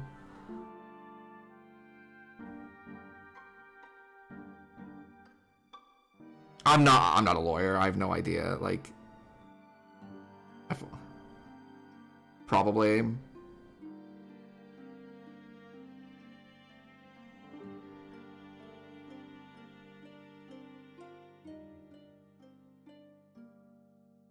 Oh.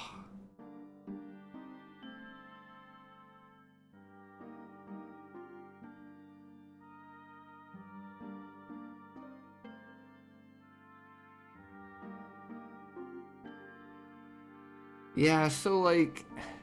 So she thought he was going to ring the bell and rat her out. And she's just like, no, wait. Please no, stop. They even have a level of unintentional manslaughter. Yeah, this is like... When you know the facts of the entire case, and don't get me wrong, I'm still mad about it. But like... I don't know. I think... If I look at it from the sense of... I mean, I've pushed people before, right? Certainly not with the intent to, like, have them trip and fall and break their neck or nothing.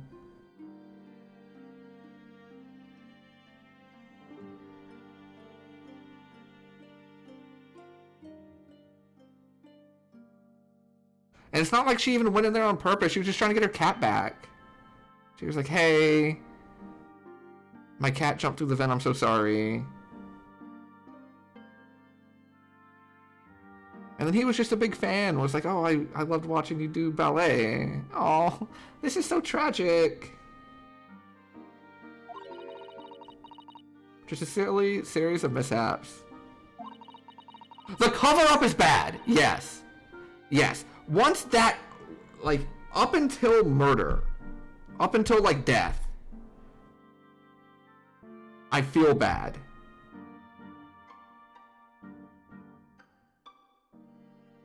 Even cover-up, I can understand. Once this has happened, it's like, well, I don't want to go to jail for this. I understand. Trying to pin it on someone else is where I'm sad, and I'm less forgiving.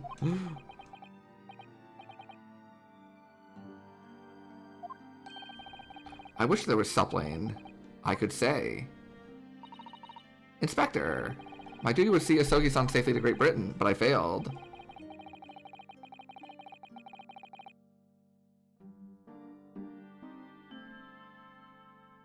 But I failed, and I caused his two closest friends great pain and suffering as a result.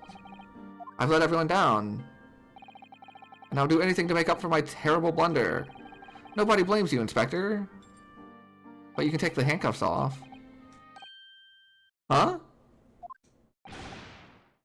Oh, God! You! I fucking love this guy.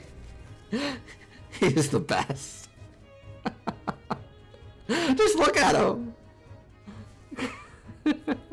Surprise, they're handcuffed. For what little it's worth, the cover-up on the attempt pin on Ryunosuke was Stroganoff's idea.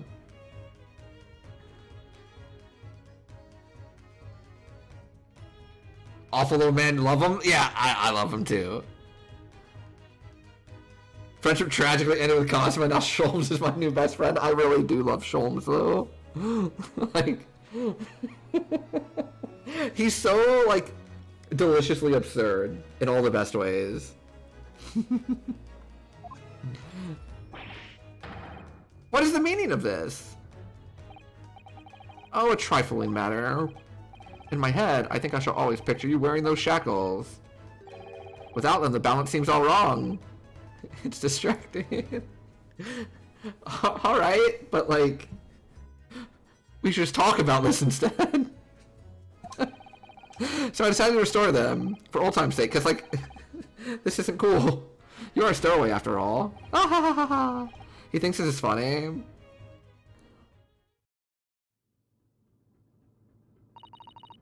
Mr. Sholmes. We do appreciate all your assistance. I'd like to thank you. From the bottom of my heart. Not at all, not at all. And though it's a little late, may I offer my sincere condolences. The loss of your companion is truly heartrending. I hope that you will be able to fulfill some of his aspirations in his honor. Hey, have a great night, Penguin! Thanks so much for hanging out. I hope the visit is going well. I'm glad the kitty cats are getting along. And hope the rest of the tournament's good. You know, even if it's not the teams that we were hoping for. We shall be disembarking the next port in Hong Kong. We have to return to Japan and make a full report about everything that's happened. Wait a minute. It just means it has to go back, isn't it? I mean, I was a stowaway.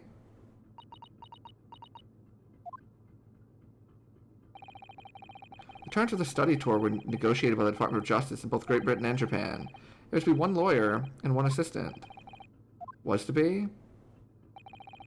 In light of Mr. Sogi's unfortunate death, I'm afraid the study tour can no longer go ahead. Oh, poor Sasato.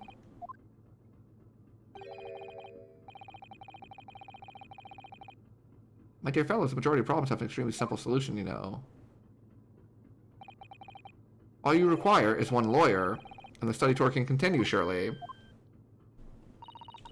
But there's no one else with that necessary qualifications, Mr. Sholmes. We know of no other lawyer. It's me! I'm lawyer! Qualifications, you say? Any qualifications obtained in your own country will be of little value in Great Britain, I'm afraid. Oh, but anyway, the voyage to London still promises a good month of time. Ample opportunity, I would say, to find yourselves another suitable lawyer.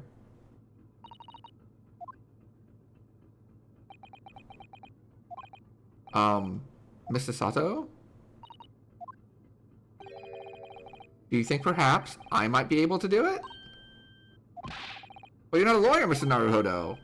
Unless... Are you studying law? No, I'm not, but... I'm sorry. In that case, I don't think there's even a chance it could work. But as I said, there's still more than a month before we reach England's shores. Isn't that right, Mr. Naruhodo? I have a month in which to study, to learn what I must to become a lawyer in Great Britain. Mr. Naruhodo? That's ridiculous. Are you seriously suggesting anyone could learn all that in just 40 days? There's only one way to find out! I work my fingers to the bone, Inspector. Every single day. Will you let me try? And if, by the time we reach Great Britain, I haven't learned enough to be recognized as a lawyer, I'll take whatever punishment is deemed appropriate. Why put yourself in such a difficult position? For Kazuma, he said that there was something he had to do in Great Britain, and that he would sacrifice anything to make it happen. He was passionate about it. I can't let all that passion just come to nothing. And anyway, it's for my own benefit, too.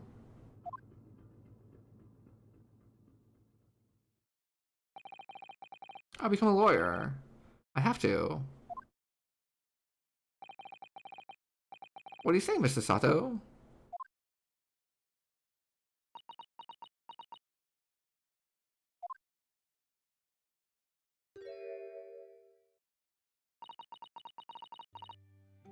I think it's a wonderful idea. Thank you.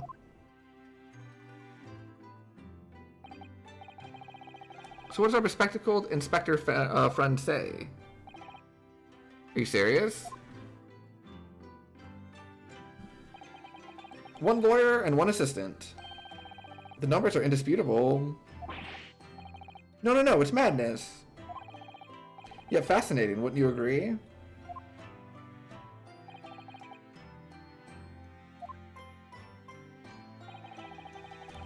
Beauty and rules are the dull routine of existence that we all abhor. Give us interest, give us fascination. Speak for yourself. Besides, qualifications are no measure of a man. What matters is his character. No.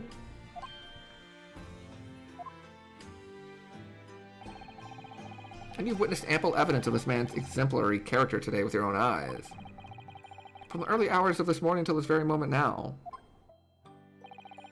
Despite contending with the passing of his close companion, and despite the accusation of guilt, this man has shown resourcefulness, intelligence, and above all, courage.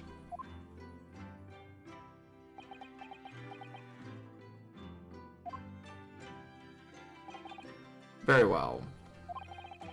I'll think of a clever way to word my report to the Department of Justice.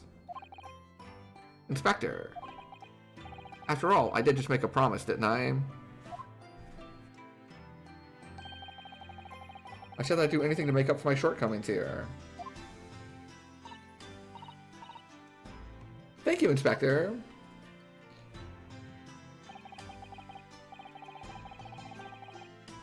I must pay a visit to the captain's quarters, I think. I need to discuss what to do next and how best to make my report.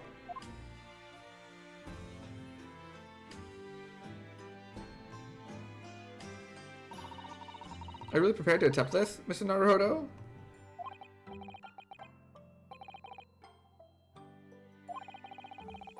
Would you consider teaching me what I need to know?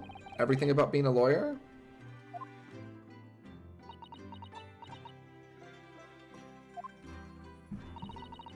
I'd be delighted to help you. I am a judicial assistant after all. Thank you. And Mr. Naruhodo. I'd like you to take charge of this. Aww! Me? Are you sure? I'm sure it's what Kazuma-sama would have wanted. Its name is Karuma. It's a great sword that's been in the Asogi clan for generations. Very well, I accept. I'll treasure it always.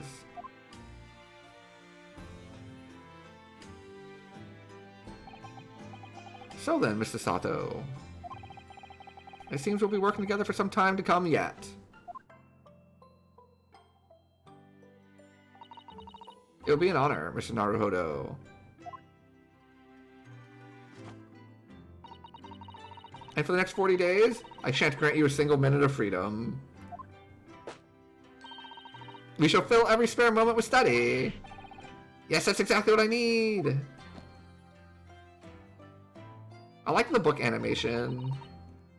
But before we begin, I have an earnest favor to ask of you too. What is it?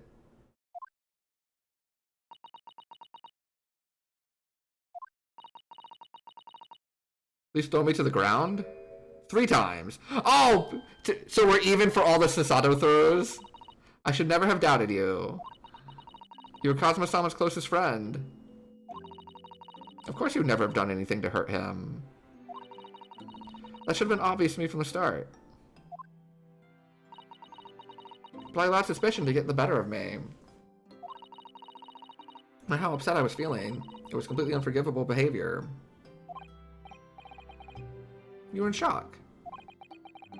You just found out about me stowing away, and the cabin door was locked from the inside. No! I won't let you make excuses for me. Whatever the circumstances, I should never have thrown you. And not just once, but 5 times. That number keeps creeping up, doesn't it? Please, you must.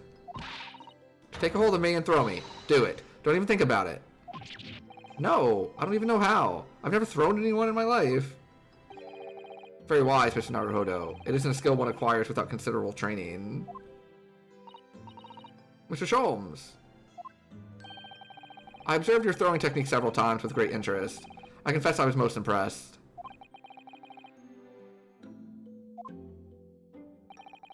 I presume that would be a form of Japanese wrestling?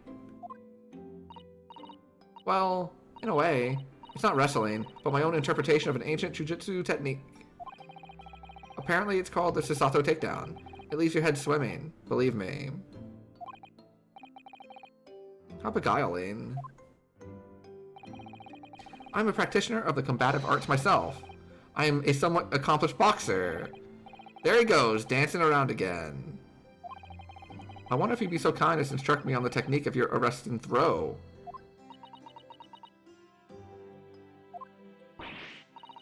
I'd be honored. Let us not dally. Demonstrate, my dear madam. Of course. I'm about to get thrown, aren't I? Are you ready, Mr. Naruhodo? I'm about to get thrown. Hiya! 6 times now. You throw from the abdomen. Oh yes, arresting indeed. And that is what you term the Susato takedown, is it? Actually, no. That was the Susato squash. Oh. We've learned a new move. In my groggy state of consciousness. A scene from an evening recently spent with Cosmo flickered into my mind. Oh, don't make me cry.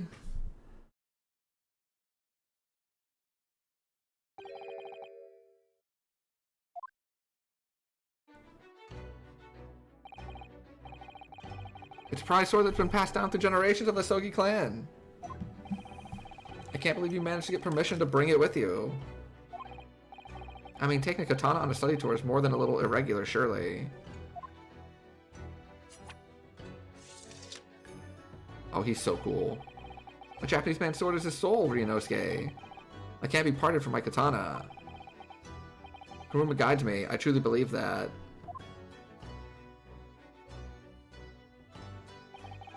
His theme is so good! So his name compels its wielder to slice evil in two? On that subject,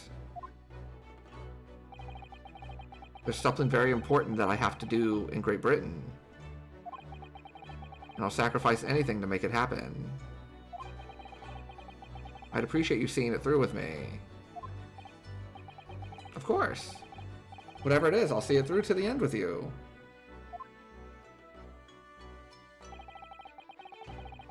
I knew you wouldn't let me down.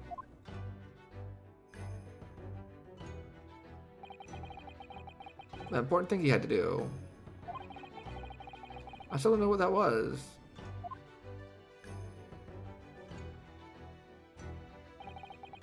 But I'm going to see the place for myself and work it out. In Great Britain's capital, London.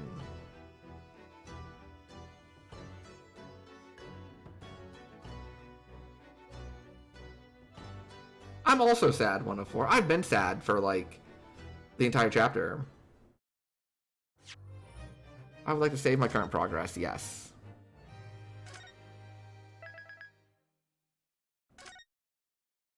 The Adventure of the Runaway Room. Okay. So. There's going to be no stream tomorrow. And there might not be a stream Wednesday. And then Thursday will be Persona, if so. And Friday will also be no stream. Which means I probably don't want to start the next chapter because I'll forget what the heck has happened by Saturday.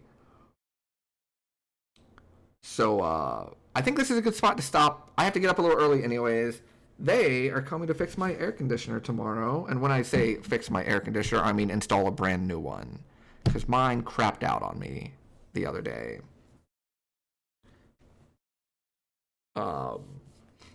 So I gotta get up early anyways. It seems like the absolute perfect time to stop. Yeah. That sounds good. So, excellent chapter. I just realized there was no courtroom part. It was just investigation and like the things with Sholmes. That's really cool. I really like that. This game's really good. They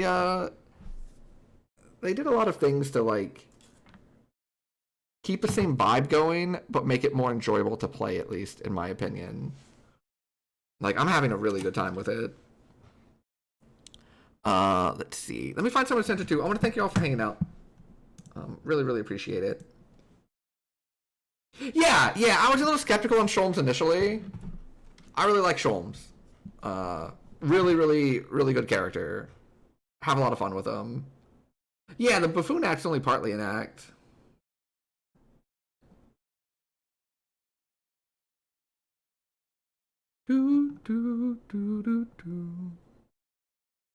Oh, the chapter? Yeah.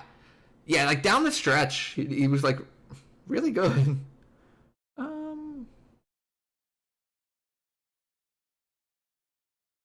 I think I'm actually just gonna just log off. No one I normally host is streaming that I can see.